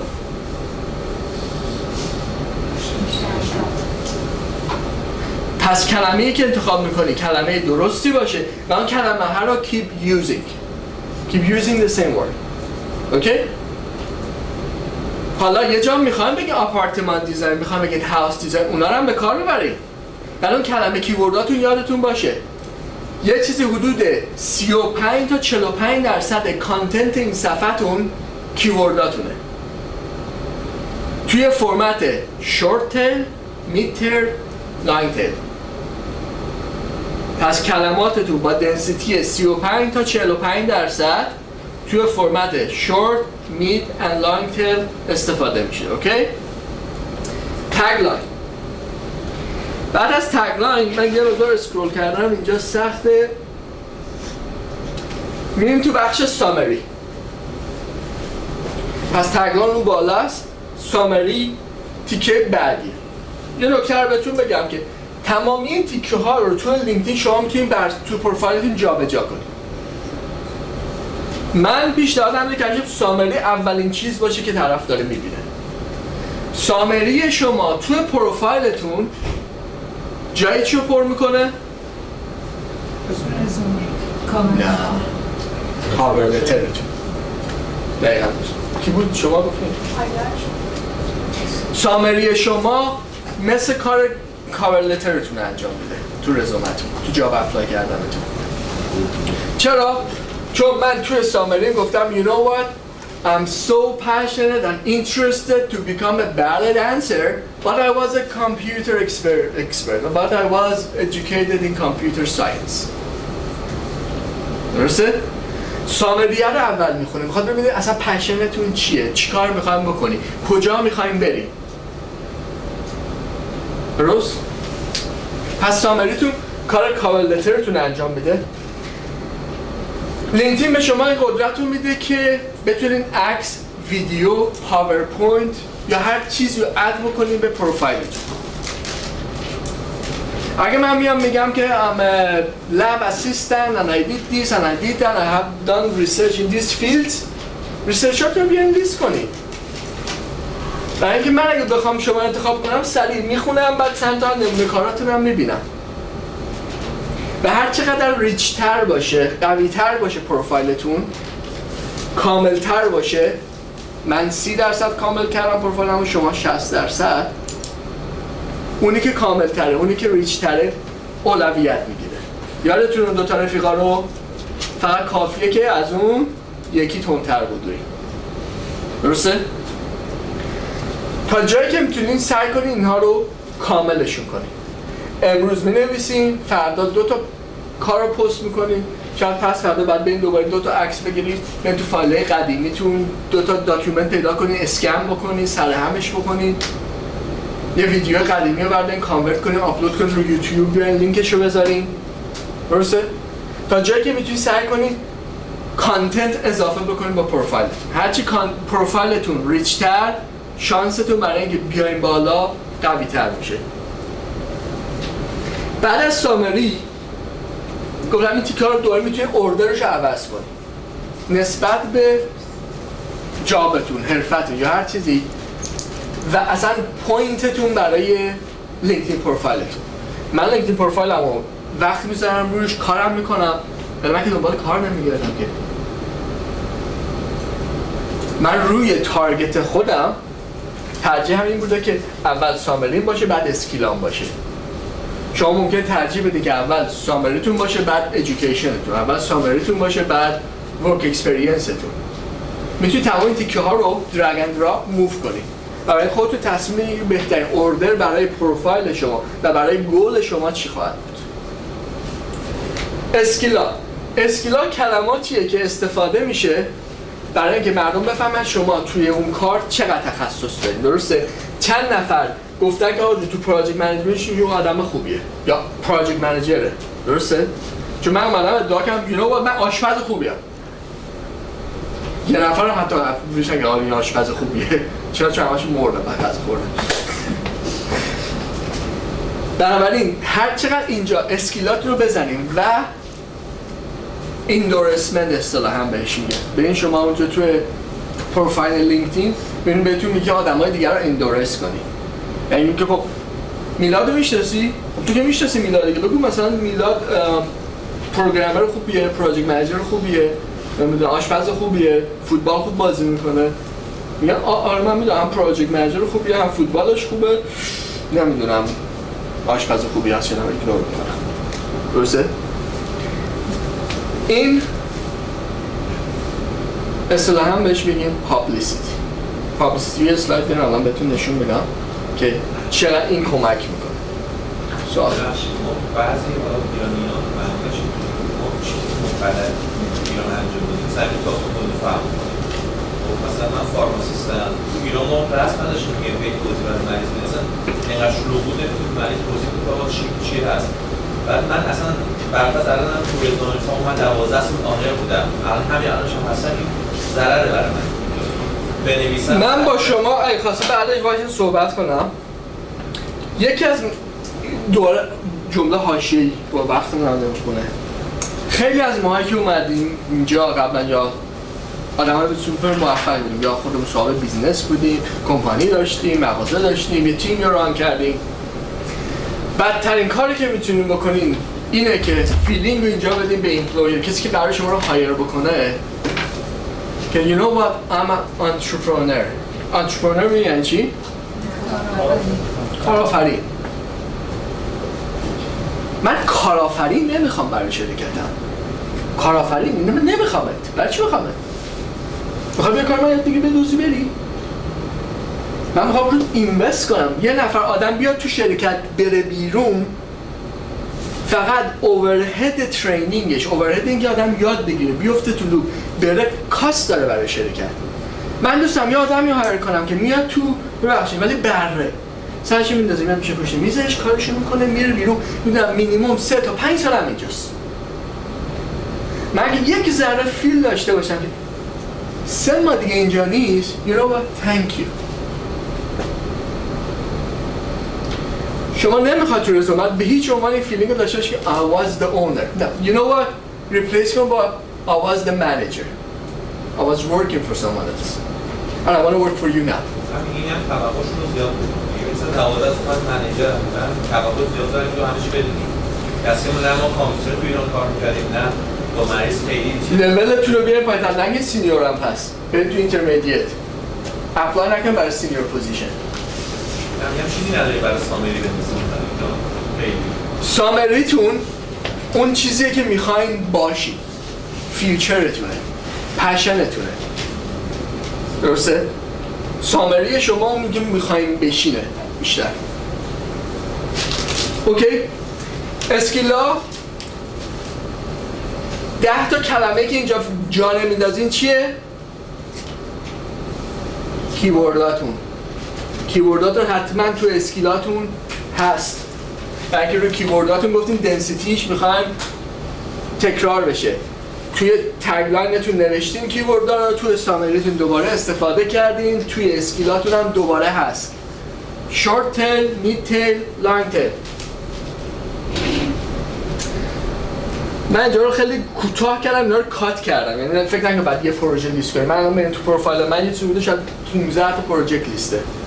من فقط هر کدومش یه دونه‌اش گوشم فتوشاپ کاتش کردم. پروژکت هایی که کار کردین. درسته؟ شما ممکنه یا اصلا کار پروژه نداره. خب شما پروژکت نداری، نه لیست نکنی. درسته؟ یه ممکنه اصلا کارش پروژکتی نبوده باشه. فقط اکسپریانس داره. در واقع اکسپریانس چون جاب اکسپریانس. اگه پروژه کار کردین، پروژه‌هاتون رو یکی یکی لیست کنید. جاب کار کردین، جابا رو لیست بکنید. شاید باورتون نشه ولی این خیلی کامنه که اینجا کسی که میخواد هایر بکنه و رزومتون رو ببینه دقت میکنه به گپ بین کاراتون.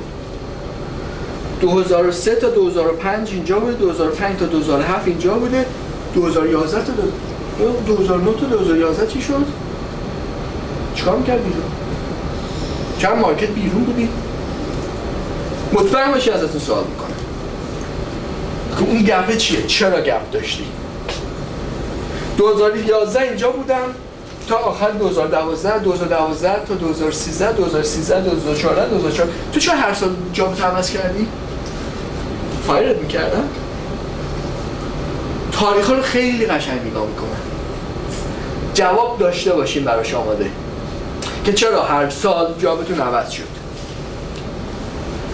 2001 شروع کرد تا 2017 تو پوزیشن اینترمدییت 10 سال اینترمدییت بودی تو. چرا نتونستی بری بالا؟ چرا ایمپروو نداشتی؟ کارت بلد نیستی؟ اشتباه زیاد میکردی؟ جای سوال پیش میاد همیشه. ببخشید اگه من شما فایننس اکانتینگ هستم حسابدار برای من که مثلا این پروژه های ساختمانی و کانستراکشن اگر اینو بخوام توی هم که بردم بنویسم هم پروژه ها رو ردیف بنویسم چی میدم آیا من لیمیت نمیکنه که تو همون محدود نیاز دارم؟ چون مثلا تو اینشورنس هم بودم شما اگه پروژه های چون من یه مقدار ببخشید کاتتون میکنم چون وقتمون هم خیلی شورت شده من یه اسلاید دارم. پروژه های زیادی رو لیست بکنید و هر پروژه‌تون میتونه یه تیکی از اسکیل شما باشه که تو سرچ جوابش بیاد بالا. درسته؟ این یه کار خوب دیگه است. پروژه بسازین برای خودتون بعضی وقتا، نمیگم دروغ بگین، ولی کارهاتون رو بعضی وقتا بشکنین به صورت پروژکت بیس لیستش کنین.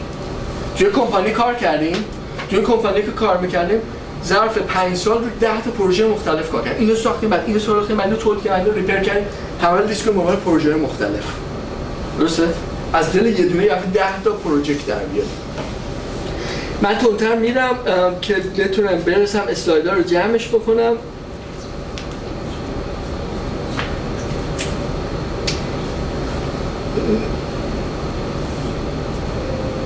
خب بعد جاب اکسپریانس درسته، جاب اکسپریانس رو بنویسین، کمپانی که کار کردین، سعی کنید اسم کمپانی ها رو اگر میتونین ثبتش بکنین به اسم کمپانی که لینک بشه، کلیک بشه. اگه کمپانی هست که وجود داره حتما سعی کنید، مثلا چه میدونم من مثلا برای تو سایپا کار میکردم، احتمال 90% سایپا لیست شده و خوبیشه که وقتی بین اونجا کانکت میشه به تمامی همکارای قدیمیتون.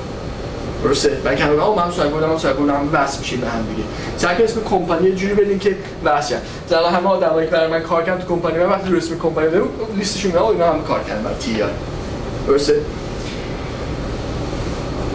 وقتی میخوایم جاب اکسپریانس بنویسین دوباره نکته رو یادداشت کنید. چیزایی که شما میخواین بنویسین اینه که what did you gain? What did you achieve? What did you learn? من به عنوان کسی که میخوام شما رو هایر کنم میخوام نگم که 5 سال اینجا کار کردی، چی کار کردی؟ چی یاد گرفتی؟ چی اچیو کردی؟ چون وقتی جاب سامری می‌نویسی اینا رو باید لیست بکنی. من این پروژه ها رو رفتم، اینا ساکسسام بود، اینا گینام بود، اینا رو اچیو کردم and I learned this and this and this. و اینا رو میتونه خیلی سمارت ازش استفاده بکنی. من معذرم چون وقتی کم بذارید بعد از من یعنی کاملا ایژوکیشن های بین توی حین کار کردن ایژوکیشن یه تیکه داریم فقط برای اینا میتونه تو اونم کارا جا بده. ایژوکیشن لیسته چون بهتون میگه کدوم مؤسسه چه سالی چه لولی. درسته یا سرتیفیکیت اوکی what kind of certification شما خاصی گذرده بین کارش نه اینا همین با زمان ست میشه. تو بخش ایژوکیشن قشنگ زمان میخوره. اینجا در مورد فقط کاره. ولی میتونیم وسطاش بگیم من اینا رو لرن کردم. من اینجا کار میکردم و اینجا مثلا یاد گرفتم که چرختی دستگاه مثلا پلیستر آکفای 2400 SL رو ریپر کنم. That's what I learned. همین که اینو بگیم یه نفر که سرچ بکنه که آکفای 2500 SL اون پروفایل شما میاد بالا. لرنم کرده قشنگ ایژوکیشن داره. اون تو این کمپانی چقدر کار کرد؟ 4 سال کار کرد تو این کمپانی. تا 4 سال اکسپریانس این دستگاه رو داره. اوکی اون اون هایر درست شد. هر چقدر میتونین دیتیلز بگین در مورد کار کردن میبینین که یه جابه بریم پایین اصلا لیمیتی نداری. برای همین میگم بعد زمان بذارین تا جایی که میتونین رو ریچش کنین. من پروفایل بچه‌ها که میبینم مثلا جاب اکسپریانس بعدی این بود، یعنی همینقدر اچیو کردی، همینقدر لرن کردی، همینقدر دلیور کردی تو 4 سال کار کردن تو این کمپانی. یا پروفایلت ضعیفه یا اینکه واقعا یوزلس بودی تو کمپانی.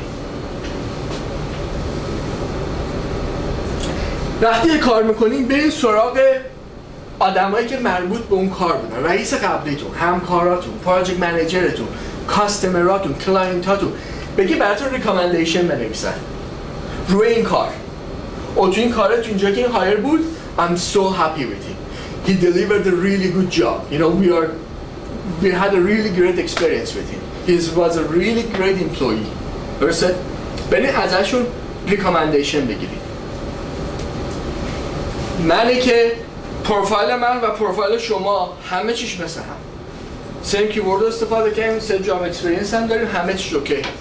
ایشون 4 تا ریکامندیشن داره، مثلا ریکامندیشن ندارم. خیلی لاجیکی ساده است دیگه کدوم اول میاد بالا. قشنگ ویت میده به ازای هر کدوم از این اطلاعاتی که اضافه میشه به پروفایلتون دقیقاً به این ریکامندیشنه. این اسکیله. این اسکیل 99 بار، این اسکیل ایشون 2 بار لایک این دارس شده. ویت میده به پروفایل شما. نه پروفایل ایشون وزن‌تره، مال ایشون خیلی سبک‌تره. اوکی. من این اول ارائه میکنم. اگر پرزنتیشنی دارین، داکیومنتیشنی که ربط داره به این جاب، داره اتچ کنید به خود اون جابه. اصلا نترسید از اینکه پروفایلتون بلند و بزرگ بشه. No worries. Languages. فارسی که هم بلدیم. عربی هم حتما بلدیم. من نگفتم عربی. من عربی چیه؟ Limited working preference. من عربی که بخونم میتونم با الفابتش هم بخونم. دروغ هم نگفتم. اون خیلی بیسیک. تعداد زبونی که میدونین توی ویت پروفایلتون تاثیر داره. درسته؟ ممکنه آذری بلد باشی، ممکنه نمیدونم ترکیش استانبولی بلد باشی، ممکنه اسپانیش بلد باشی، هر چی بلدین حتی بیسیک رو بزنی. ولی میگم دروغ نباشه که اگر دو تا کلمه از اینجا نه دیگه. Education تمامی های اسکول اینا رو ولش کن. مایکروسافت سرتیفیکیت رفتم گرفتم، ورد بلدم، اکسل بلدم، به خدا ولش کن. اصلا این چیزی میشه ورد بلد نباشی. میری تو کیو اسکیل های مردم میری مایکروسافت ورد، پاورپوینت، اکسل کلیمی اینا که دیگه بیسیکه اصلا دنبال بیسیک ها نباشی. اگه فکر میکنی بیسیکه ولش کنی. مثلا من بگم XML و HTML ممکن برای شما ادوانس باشه اگه تو کار فیلد آیتی نیستین. ولی من که فیلد آیتی ام و یکی رو میخوام هایر کنم، اگر اصلا نمیدونی HTML چیه، اصلا نمیدونی XML چیه، اصلا نمیدونی CSS چیه، you know what, you are not in my field. اینا بیسیک. اگه بیسیک فیلدتون رو میخواین لیست کنی، لزومی نداره اصلا بیسیک فیلد لیست کنی. برای قضیه اونه بگم من مهندس کامپیوتر بگم روشنش کنم، نه دیگه باید بلد باشی بیسیک کارت دیگه. بیسیک ها رو لیست نکنی. ایژوکیشن هم های اسکول رو ول کنی، از دانشگاه به بالا و هر گونه سرتیفیکیشنی که پس کردین. تو ایران خیلی همه میدونیم سرتیفیکیشن هایی بوده که رفتیم کورس ها رو گذروندیم ولی نمیتونستیم اگزمش رو بدیم، حالا یا قیمتش بالا بوده یا اگزم سنترش نبوده یا بعد بالا میشدیم بریم دبی یا ترکیه امتحان بدیم، نتونستیم امتحان بدیم. درسته؟ تو خود پروفایل من هست. مثلا من A+ رو رفتم خوندم، A+ مثلا مال هاردور ریپر، ولی اگزمش رو ندادم. تو پروفایلم نوشتم من A+ نالجش رو دارم، نگفتم سرتیفایدم. دروغ نگی. A+ knowledge. درسته؟ اگه کورسی رو گذروندی لیستش بکنیم ولی بنویسینم که خب که جریان چی بود، چه رختی بود. اگه بهتون گفتم پس از سرتیفیکیت رو بیار، بعد دروغ گفتی، همش دروغ شد. درست شد؟ نه حواستون باشه. Other information اگه چیزی هست که دیدین اثباتی براش خود لینکدین نداشت. درسته؟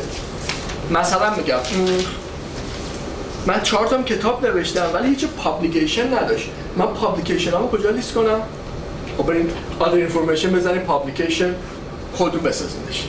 بعدم عکس رو جلدای کتاباتون هم بذارین، یه فصل کتابتون هم بکنین PDF بزنین تو اسلایدشر، اونم بذارین. خودتون یه مقدار اینجا کریتیو باشین.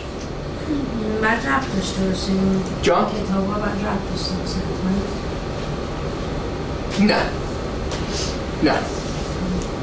ولی کم میدونم برای چی سوال کردیم و من میدونم جوابی که بدم هم درسته هم غلطه. خواستین جدا رو بیام بهتون بگم چرا بعد ربط داشته و چرا نباید ربط داشته باشه. ببخشید تجربیات و دانشی که irrelevant هست آیا توش گذاشته باید بشه؟ من پالیسی خودم این هستش که روی لینکدین شما از ماچ از اینفورمیشن که میتونین بذارین. درسته؟ برای اینکه من میدونم لینکدین شما رزومه شما نیست، CV شماست. کی میدونه فرق رزومه و CV چیه؟ نه رزومه تبدیل پیدا میکنه با جابی که میخوایم اپلای کنیم. CV کل اون کریری که ما CV کل لایف تایم شماست. اگه به شما گفتن CV تو بیاین شما 10 15 20 صفحه پرینت کنین ببرید. ولی اگه بهتون گفتن رزومه بدین میگم که what's the job level? Is it the entry level? entry levelتون فقط و فقط امکان نداره شما اگه من جاب پست بکنم بگم entry level در پاکت نامه رو باز کنم ببینم 2 صفحه است اصلا نمیخونم میندازمش دور. من گفتم entry level only 1 صفحه است رزومش. و همیشه اینتری لول باشی بعد رزومه از 3 صفحه بشه. تو دیگه اینتری نیستی. درسته؟ اصلا رزومه نمیدونم من بخونمش. اینترمدیت میشه 2 صفحه. سینیور 2 صفحه، ماکسیموم 3 صفحه. اگه اطلاعات بیشتری خواستم میگم اوکی can I have your CV as well؟ وقت لایف تایم تو میخوام. ببخشید وقتی irrelevant هست جاش بود. خودتون پیدا کنید. اگر ایژوکیشن میره تو ایژوکیشن، اگر جاب اکسپریانس میره تو جاب اکسپریانس، اگر براش پوزیشن پیدا نکردین توی اکسترا ها. ریکامندیشن. شما نه تنها میتونین پر جاب پر پراجکت ریکامندیشن بگیرین، میتونین ریکامندیشن عمومی هم روی کل پروفایلتون بگیرین، اصلا روی کل شخصیتتون. راحت ترین کارش هم چیه؟ برای اینکه ایندورسمنت بگیرین، برای اینکه ریکامندیشن بگیرین. من ریکامندیشن نیاز دارم، میلاد رو میشناسم، ابین هم میشناسم. خب چیکار کنم این دوتا من ریکامندیشن بدن؟ همین امشب میرم یه ریکامندیشن می‌نویسم برای میلاد، یه ریکامندیشن می‌نویسم برای ابی، ایندورسشون هم میکنم. گیورز گین. باید دست میدیم، باید دست میگیریم.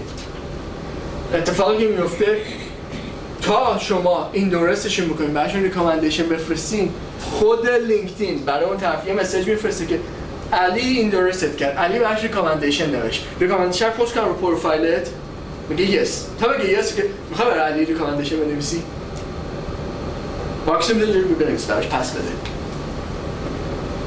پس بنویسین، ایندورست بکنین که پس بدین.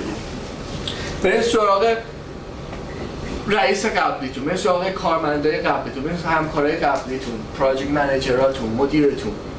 براشون بنویسین یا ازشون بخواین که ایندورستتون کنن، بخواین که براتون ریکامندتون کنن. اوکی؟ پس الان با پوزیشن‌های مختلف آشنا شدین. گروپس توی لینکدین یه سری هم گروپ هستش. گروپ اون کمپانی، اون اعضا، اون آدمایی هستن که سیم اینترست دارن. درسته؟ بر فرض مثلا آدمایی که تو فیلد ریتیل هستن، آدمایی که توی وب انالیتیکس هستن. میان یه گروه درست میکنن فقط در مورد وب انالیتیکس توی لینکدین صحبت میکنن.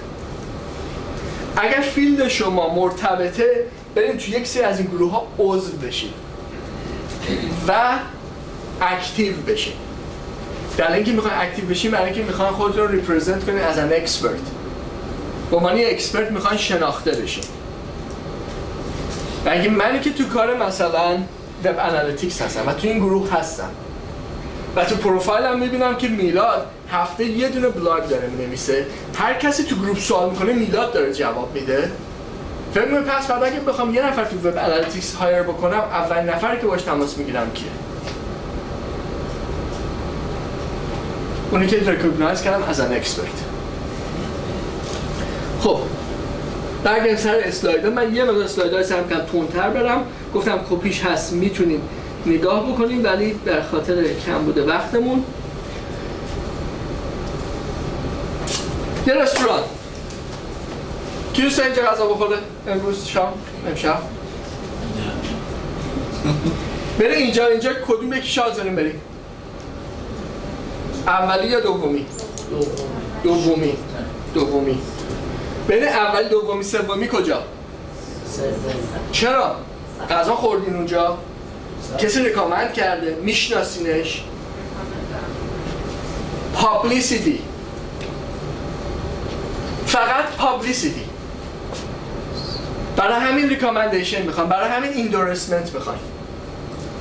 کسی که اومده رو اسکیلاش 99 نفر گفتن این پراجکت منیجر خوبیه، 99 نفر گفتن که ایشون اینتریور دیزاینر خوبیه،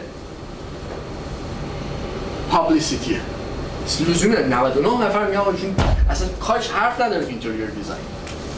اسکیلاتون رو ست کنین، ایندورس کنین، ایندورسمنت بگیرین، پابلیسیتی میگیرین.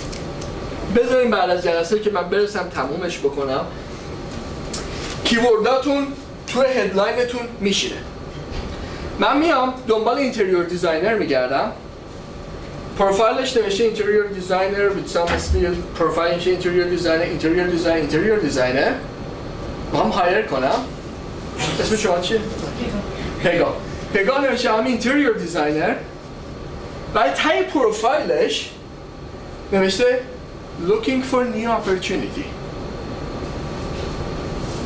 من که میخوام هایر کنم، اولین چیزی که تو ذهنم میاد اینه که این اول احتمالاً جاب داره. من اینو بخوام هایرش کنم اول همه رو بپرسم چقدر پول در میاری، بعد بهش بگم یه ما نوتیس بده به ایمپلوی قبل، بعد حالا بیاد یا نیاد. ولی این الان هلو برو تو گلو آماده از دنبال کار میگرده. بگم فردا صبح بیاد، فردا صبح میاد سر کار. اصلا داری سیگنال میدی که منو هایر کن. پس اگر دنبال کار میگردین سیگنال رو بدین. Looking for a new opportunity تو تگلاینتون بنویسین. پس دنبال کار میگردین تای تگلاینتون حتما یه جوری داره میگین که I'm looking for a job. I'm looking for a new opportunity. Open to opportunities. دومین جایی که کیورداتون قرار شد استفاده بشه تو سامریتونه. سامریتون چی بود؟ کاورینگ لترتون، فیوچرتون، کجا میخواین بریم. سومین جایی که کیوردتون رو کیپ یوز میکنین تو پست اکسپریانساتون، پست جاباتون، کیورداتون رو ریپیت میکنین. شورت ترم، شورت تیل، مید تیل، لانگ تیل. چهارمین جا اسکیلاتونه. اسکیلاتون پابلیسیتیه، لاین اپ رستوران یادتون بیاد، درسته؟ How many times you've been viewed? How many times people liked you? لینکدین کلی چیزای کوچولو داره که میگم ما تو بیسیکش هستیم. این مثلا یه مثلا من میخوام صحبت بکنم که بیایم چیکار بکنیم با آدمایی که اومدن پروفایلتون رو چک کردن، میشه یه مقدار ادوانس. ولی میتونین تو پروفایل مجانی 5 نفر تا 7 نفر آخری که اومدن پروفایلتون رو نگاه کردن رو ببینید. اوکی خب پس برای چون اومدن پروفایل من نگاه کردن، احتمالاً یه چیزی داشته که اومدن نگاه کردن. بهترین چویس اینه که بریم آدم رو پیدا کنیم، باهاش تماس بگیریم که اومدی پروفایل من چک کردی یا how can I help you؟ درسته؟ اینتریور دیزاینر هم بعد من آدم رو نگاه کنم اوه این کمپانی دیزاینر، من باشم فردا حتما سایتش رو پیدا میکنم، براش یه دونه رزومه میفرستم. اوکی؟ یه مقدار میگم باید کریتیو باشین، قشنگ از اطلاعات و نالجی که میاد دستتون استفاده کنید. استندارد Complete your profile. پروفایلتون تا جایی که میتونین کاملش بکنید.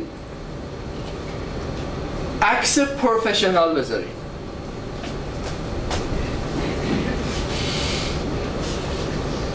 من میخوام اینتریور دیزاینر هایر بکنم، بعد اصلا عکس رو تحت خواب نمیزنید نشه عکس سلفی گرفته. یا میخواین یه دونه جراح پیدا بکنین که بدین چه میدونم قلب باز عملتون کنه. عکس پروفایل یارو بالا سر ماشینش روغنی وایساده باشه. چند نفرتون حاضر بدین آدم با قلب شما رو باز کنه؟ به همون نسبت ماشینتون خراب میشه، عکس پروفایل مکانیکال نگاه به یه لباس تر و تمیز شیک با کت شلوار.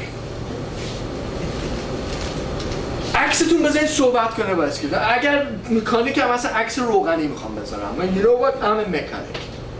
Here it is. اگه آشپزم اصلا توی آشپزخونه عکاس، مثلا من پروفایل که بچه‌ام خیلی اسمارت بود. عکاس بود، عکس یه جوری گرفته از پاش با دوربین سلفی خیلی خوشگله. اوکی he's a professional photographer. اگه تو کار مارینم احتمالاً با لباس مارین عکسم، یعنی اصلا عکس به من میگه he's in marine, he's a captain. دان اصلا من دیگه سر بکنم he's a captain, he's behind the الان چی بهش میگه سوکانو دان. پس عکس پروفشنال یکی از کارهایی که ما تو عکسام نمی‌کنیم متأسفانه. بهتون قول میدم برید تو لینکدین همینجوری صفحه سرچ، یه سرچ الکی بزنین، اسما رو نگاه نکنید، ولی هر کسی اینجوری اسم بخون 100% ایرانیه.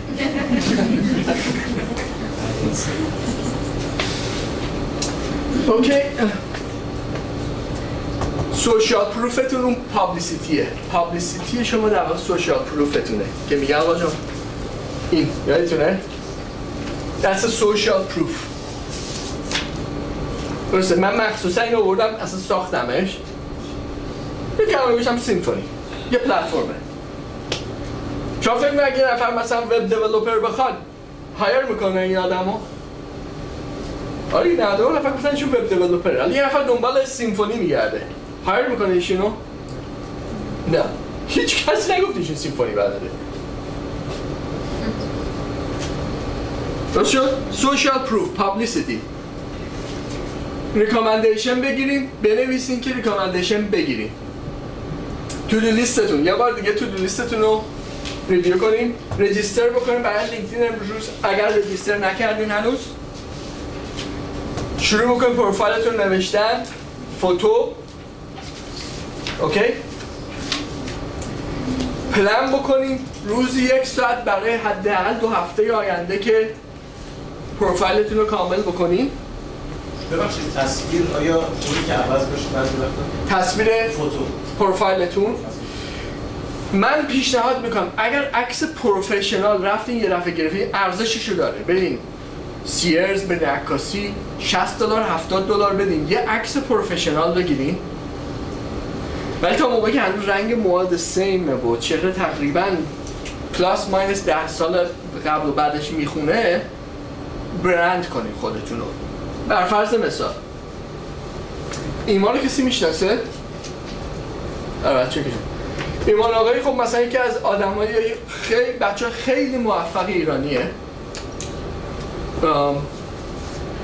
فکر کنم داره میشه 4 سال که اومده، من روزی که اومده ایمان رو میشناسم. الان بزرگترین بیزنس نتورک کانادا رو داره با 7000 تا ممبر. 2 سال متوالی پشت سر هم به عنوان تاپ 25th most successful entrepreneur کانادا شناخته شد. میگه عکسش عوض میکنه یا نه؟ همیشه همین عکس استفاده میکنه. برندش کرده، برندینگ کرده. در حالی که الان ایمان رو ببینی سایزش تقریبا 1/3 اینه، یعنی یکی از کار عجیب غریبی که هر ظرف کمتر از 6 ماه شده 140-150 پوند کم کرد، ولی هنوز که از اون عکس قبلی میشه برند کرده عکسو.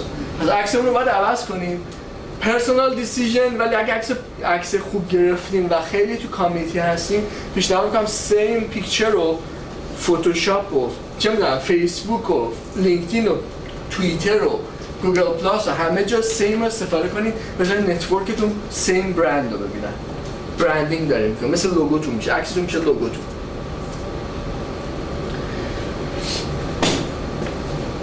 یکی از اون ملانیا که گفتم کتاب نوشته گفتش این رو لینکدین کد، لینکدین کد، دونه دونه حرفا. L means listen, invest, need, keyword, enhance, development, initiate. وقت ندارم الان برم دونه دونه رو با این خودش برم این اسلاید رو هم توضیح بدم، میتونم 2 ساعت روش صحبت کنم. کسی اگر خواست این لینکدین کدو یه دونه اصلا بهش میگن چیت شیت، یه دونه PDF فایل میتونم براتون ایمیل کنم، با من تماس بگیرین رو فیسبوک این و من پیدا بکنین، چیت شیت رو براتون میفرستم. این اسلاید هم گفتم میتونید دانلود بکنید، ولی these are the steps که پروفایلتون رو کامل بکنید. این هم بخش کدشه، COD Connect Offline.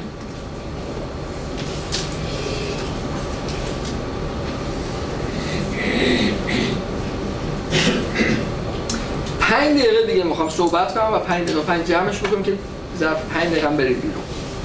5 دقیقه آخر رو میخوام فقط این تیکه آفلاین سوشیال رو باتون توضیح بدم که اصلا کل گول اینی که ما لینکدین پروفایلتون میسازیم تقریبا مثل به این قضیه. پروفایل رو میسازیم، یه مقدار خودتون سرچ میکنیم، ممکنه یه 2 تا کمپانی تارگت بکنی، یه دیگه ممکنه شما رو پیدا بکنن، ولی این پروسه جاب پیدا کردن یادتون اون بعد برین برگردین یه پروسه است. یه بخشی از این پروسه اینه که شما باید کمپانیایی که تارگت کردین رو در موردشون یاد بگیرید. اگه این کمپانی که دارین میرین برای اینترویو مثلا هفته دیگه وقت دارین، همه توش کت شلواریه، من اینجوری با این تیشرت جیم برم تو هم دم در با لگد میندازن. از اون طرف کمپانی مثلا فکر کن کمپانی EA Games wish come true، EA بهتون میگه بیاین هایرتون کنم. اگه شما EA رو ببین کت شلوار و کراوات ببندید برین تو همون در پرتون میکنن. این همه کژوال و نمیدونم مینی جون بودی هم دید میاد توش کسی کژوال نیست تویه. پس بعد کمپانی کالچر رو بفهمین چیه، اصلا کمپانی چی میخواد. درسته؟ تنها روشی که میتونین در مورد اون کمپانی اطلاعات بگیرید ضمن اینکه به اون 85% مارکت بود که جاب سرچ ها دسترسی پیدا کنیم. که سوال نکرد چرا 85% اینترنت پست میشه. دلیل خیلی کوچیک. من که صاحب کمپانی هم اگه بخوام یه نفر هایر بکنم سیب خوب سیب بد یادتونه گفتم جاب ایمپلوی پیدا کردن اینجا کاستش زیاده برای صاحب کمپانی. اگه بخوام ریکروتمنت کمپانی رو بگیرم هایر بکنم یه ریکروتمنت کمپانی مینیموم 1 month wage از من حقوق میخواد. میخوای یه نفر بر اینتریور دیزاینر هایر کنم چقدر باجتت؟ میخواد بهش سالی 80,000 تا 120,000 بدی؟ مدل 1 ماه حقوقشو میگیرم بعد پیداش کنم. پس ایزی بین 1500 دلار تا 5000 دلار خرج پیدا کردن یه آدم خوبه. درسته؟ اگه ریکروتر. خب این که خرج داره که من ترجیح اینه که میرم به تیمم میگم تیم ما یه اینتریور دیزاینر میخوام. تو دوستاتون کسی سراغ دارین؟ اگه اینا خودشون پروف کنن که قرار با خودشون کار کنه که خرجی هم نداره ضمن اینکه خودشون هم گفتن که he's a good person. دلیل اینکه 85% جابا میره بیشتر کاست هایر کردن آدما بیرونه. ضمن اینکه من فکر میکنم تیمم اگه یکی بیاره که خودش میشناسه خب راحت‌تر باش کنار میام. بهتر با هم تیم ورک میکنن. واسه همین شما میخوام اطلاعات داخل کمپانی رو بکشین بیرون. تنها راه حلی که بکشین بیرون از طریق سیستمی که بهش میگیم چی؟ سوشال نه informational interview. چند نفر شنیده بودن اینو قبلا؟ 3 نفر 4 نفر. شما لینکدین پروفایلتون رو درست میکنین، کمپانی ها رو تارگت میکنین و هدفتون اینه که informational interview بگیرین. informational interview یعنی این که میرین شما کمپانی رو اینترویو میکنین. بعد شما رزومه میفرستین میگن شما بیا من تو رو اینترویو کنم. اینفورمیشن اینترویو شما از کمپانی میگن من میخوام اینترویو کنم. تو اینفورمیشن اینترویو شما میخوام ببینید که یه نفر تو کمپانی پیدا میکنی که از لول شما بالاتره. رئیس آینده شماست یا تو لول بالاتر شماست. اگه لو لول از من که نمیدونه که من چی میخوام. هم سطح من که احساس اینسیکیوریتی میدم که این میخواد من از شرکت بندازه بیرون. رئیس هم میخوام که بتونه هم اطلاعات درست به من بده، هم اسمارت اگه بخوام این اینفورمیشن اینترویو عمل کنم شاید اگه جاب بعد استراتژی داره اینفورمیشن اینترویو. شما وقتی میرین اینفورمیشن اینترویو میخوام ببینید که اوکی what's the biggest challenge in your company right now. اگه من بفهمم چالش کمپانی تو الان چیه بشم سولوشنش I got the job. درسته؟ بعضی وقتا شما باید برای خودتون پوزیشن تولید کنید. بعضی وقتا شما باید سوال بکنین تا برسیم به یه جاب دیگه. این مبحث اینفورمیشن اینترویو دقیقاً مبحثی که ما هفته دیگه روش صحبت می‌کنیم. هفته دیگه فقط ما فوکسمون روی اینفورمیشن اینترویوه که یه اینفورمیشن اینترویو درست چقدر باید دیزاین بشه، چقدر باید اپلای بشه و چقدر باید ازش فیدبک بگیریم. کیا هفته دیگه اینجا؟ اگر لینکدینتون رو 50% کامل نکرده باشین راتون نمیدم. That's it. هر کسی میخواد بیاد هفته دیگه مینیمم 50% پروفایل لینکدینش کامل شده. اوکی؟ Promise؟